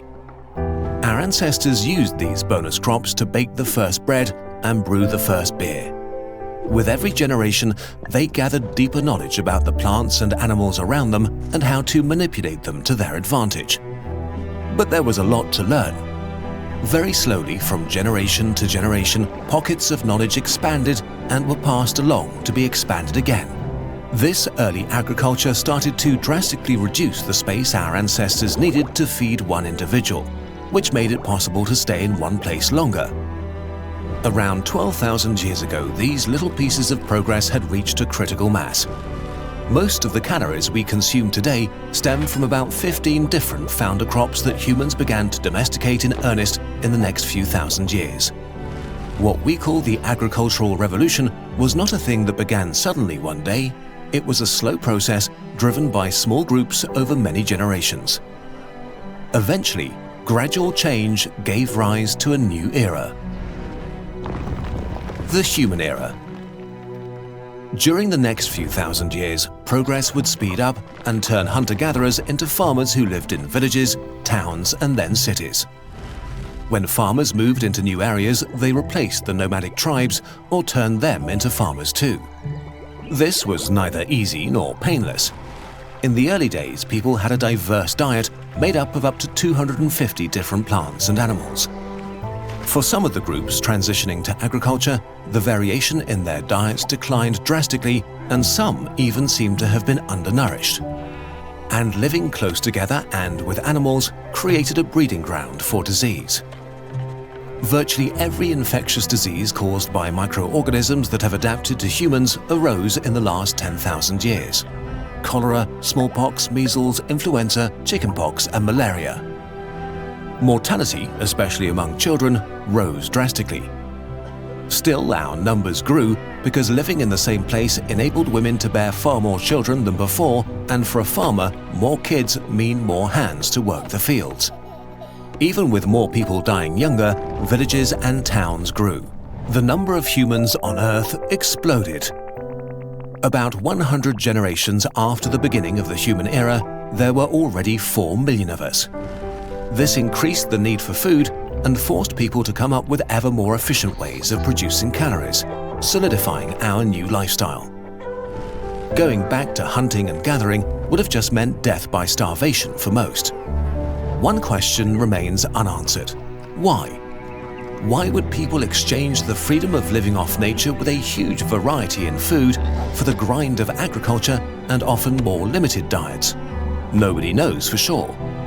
Climate change seems to have made the transition possible, and some scientists argue that it was caused by external factors like undernourishment or overpopulation, both highly contested.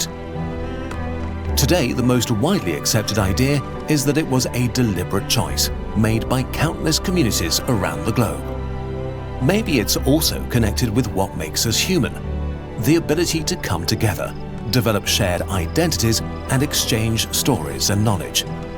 Some archaeologists think that groups of hunter-gatherers traveled long and far to celebrate, to hold feasts and rituals.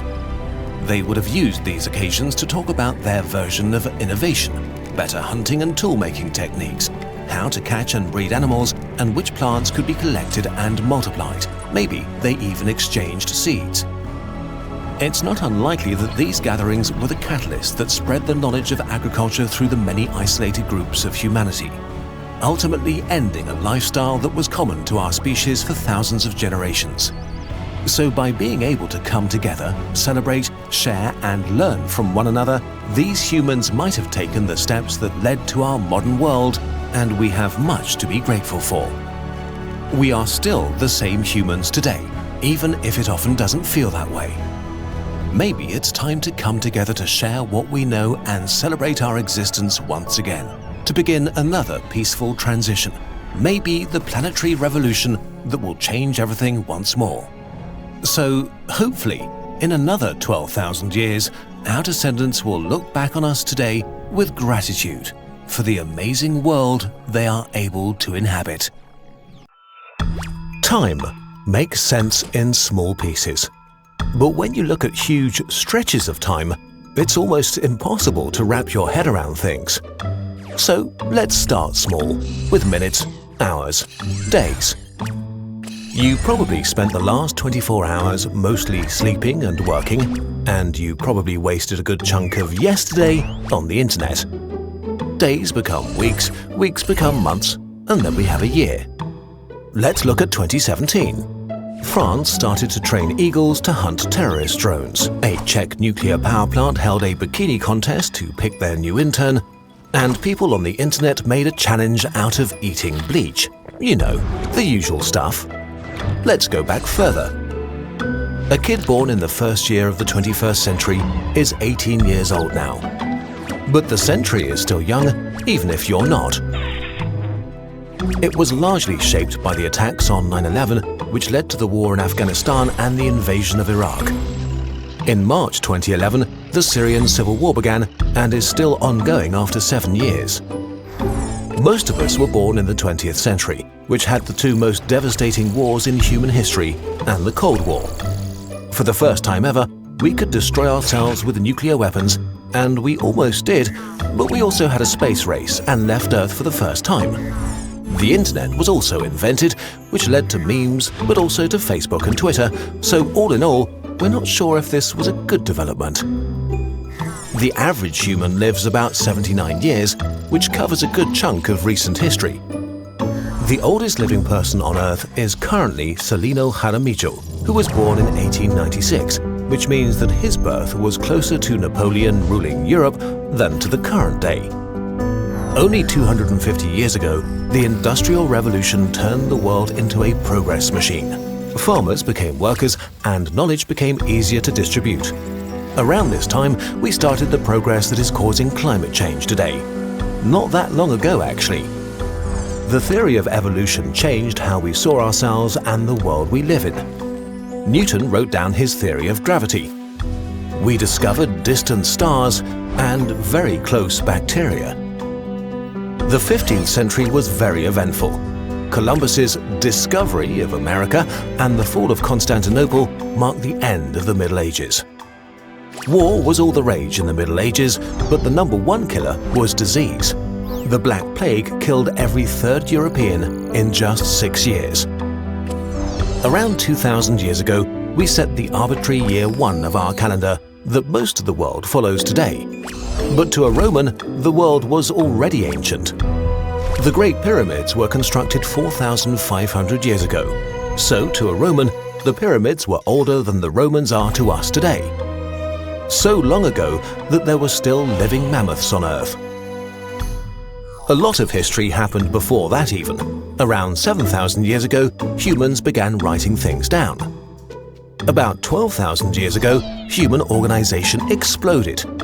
We built our first temple, and around the world mankind began farming, which enabled the rise of larger communities. Our dominance over planet Earth really begins here. Homo sapiens sapiens, the modern human, evolved at least 200,000 years ago. 50,000 years ago, the cognitive revolution expanded our minds and innovation. Back then, we shared Earth with at least 5 other human species that either died out or were killed by us. At least 2 million years ago, our ancestors already had control over fire and constructed tools from wood and stone. And 6 million years ago, the last common ancestors of chimpanzees and humans existed. So this graph is all of human history. Our close relative Homo erectus survived 10 times longer than we have existed. This tiny part is the human era. We have to zoom in a lot to even see your lifetime. Still, all of human history is not that long. 65 million years ago, the age of the dinosaurs ended in an enormous explosion.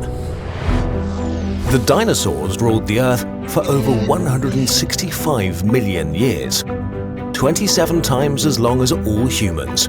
That's so long that it means a T-Rex that lived 65 million years ago is closer to us today than to a live Stegosaurus.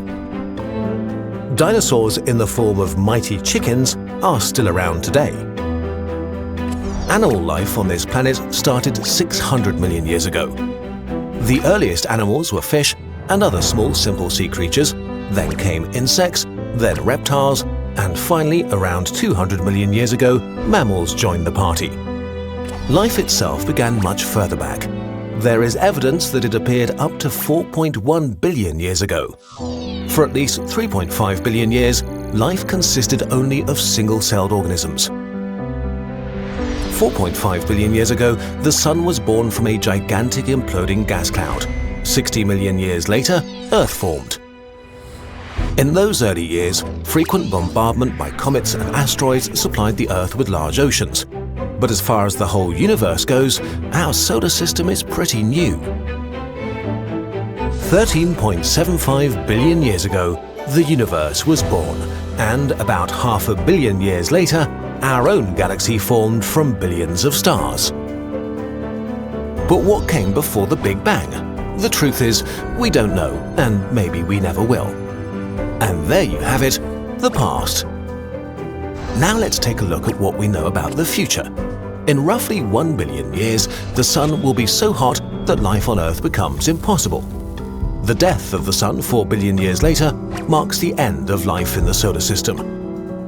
If we want to have a chance to survive, we need to have ventured to the stars. And what happens after that? In the next 100 billion years, most of the bigger stars around will die. The universe becomes dimmer and dimmer, illuminated only by smaller red and white dwarfs. But they too will eventually burn out, and one day the last star in the universe will die. The universe will turn dark, and at some point, even black holes will evaporate and die. When they do, our universe will reach its final stage, heat death. Nothing changes anymore, the universe is dead. Forever. Now, you're feeling some pretty weird feelings right now, aren't you? We are too. It's only natural. The good news is, this is all far, far away. The only time that actually matters is now.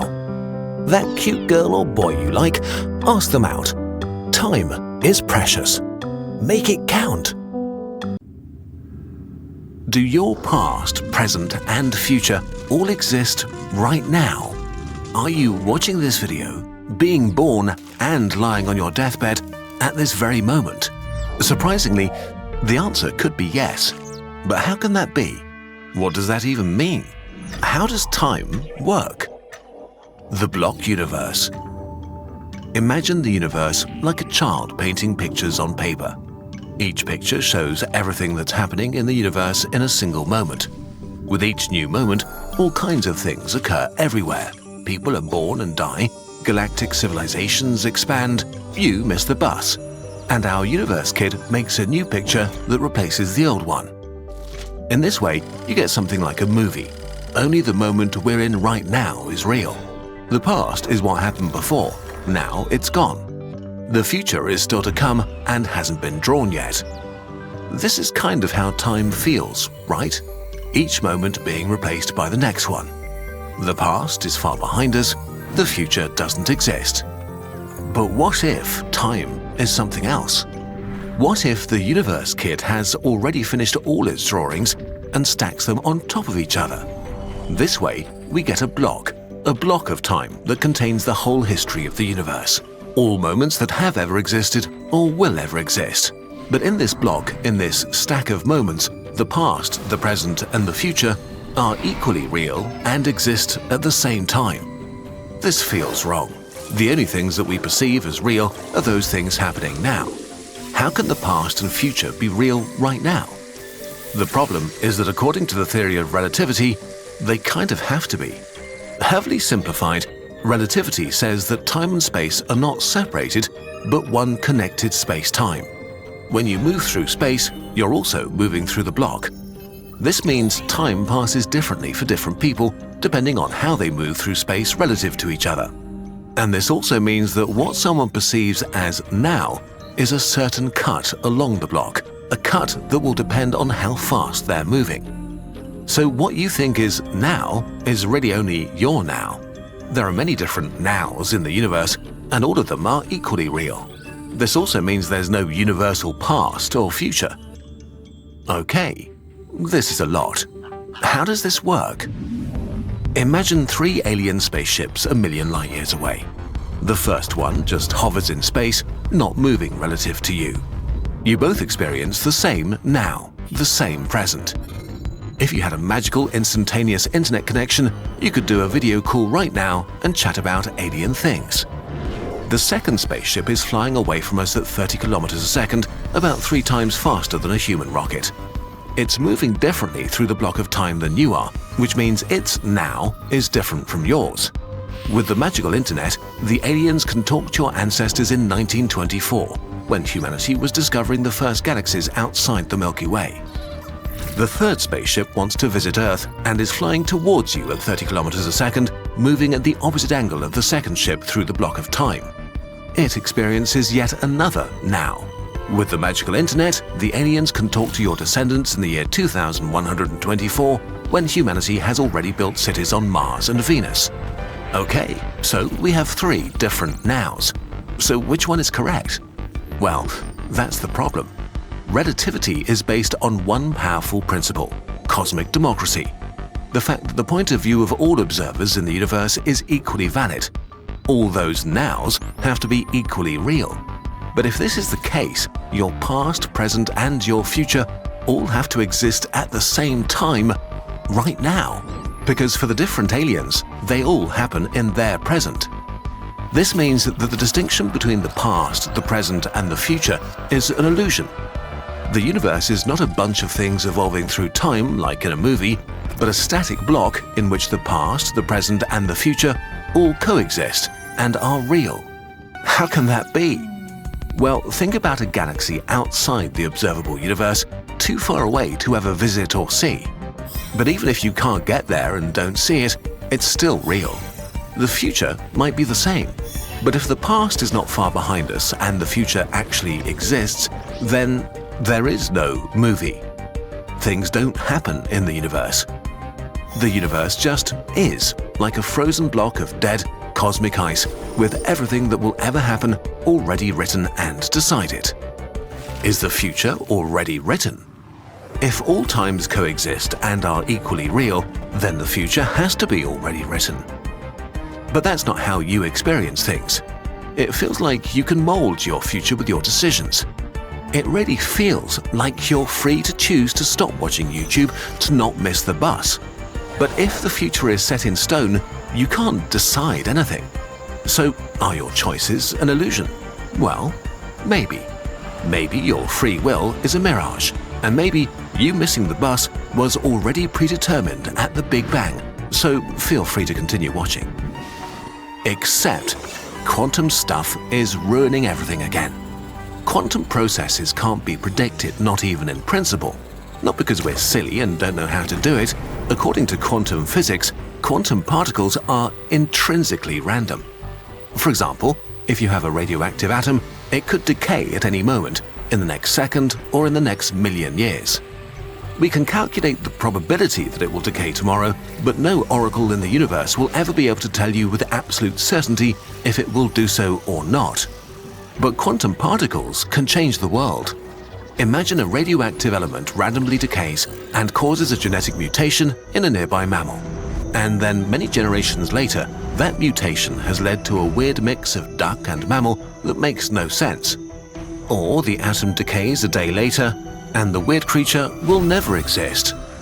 If quantum stuff is really uncertain, the future can't be set in stone. But if the future is an untold story, it can't be real in the same way as the past is. So what happens when uncertain things like the decay of our atom become real? Is that moment the present? Is this now? But before we saw that cosmic democracy makes it impossible to define an absolute now. What's going on here? It turns out that for every individual object, you, an alien, an atom, the past, the present, and the future are always well defined. Your death will always happen after your birth, never before, and never at the same time. Now, you are clearly between your birth and your death. So, for you at least, now makes perfect sense. If we don't play tricks like going to the other side of the universe and using aliens in funny ways to find out what now means, things again start to look ordered and nice, and individual nows seem to exist. Can we do something with them? Let's return to our block universe.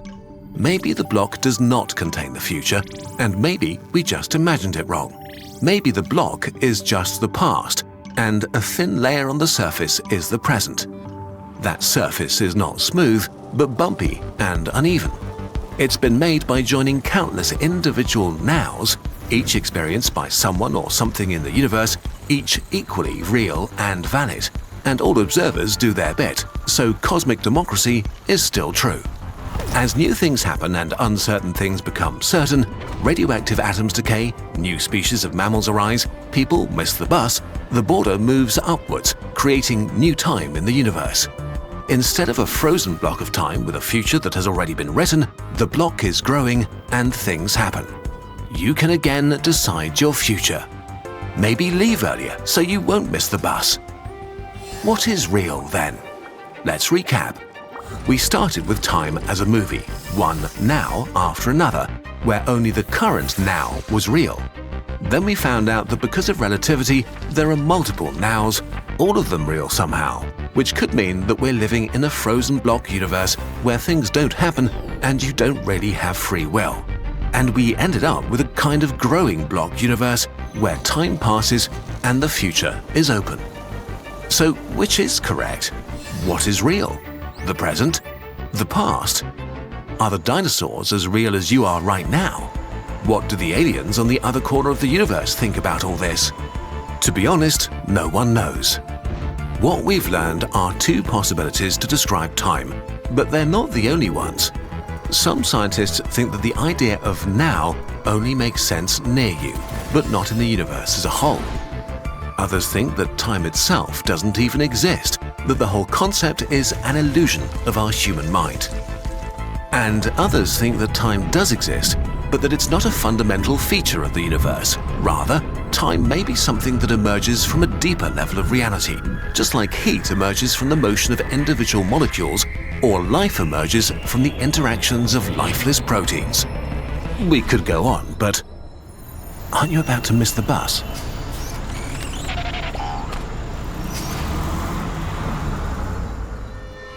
The concept of time is abstract and elusive, possibly beyond complete human comprehension.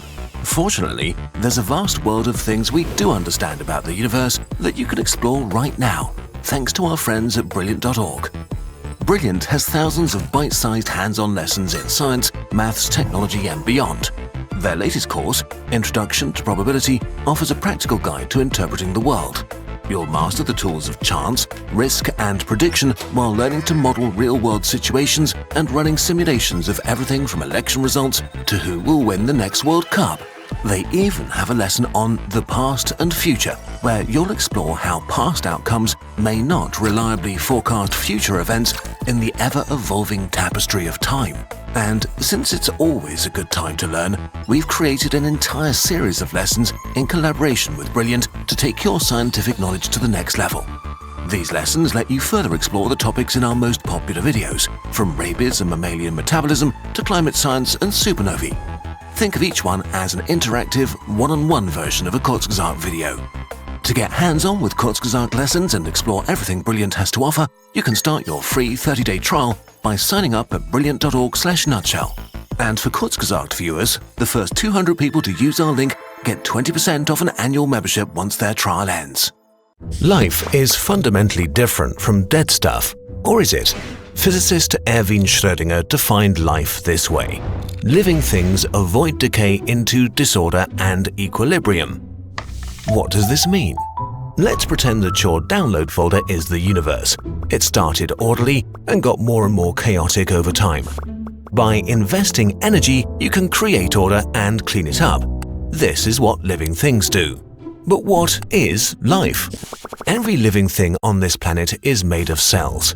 Basically, a cell is a protein-based robot too small to feel or experience anything. It has the properties we just assigned to life.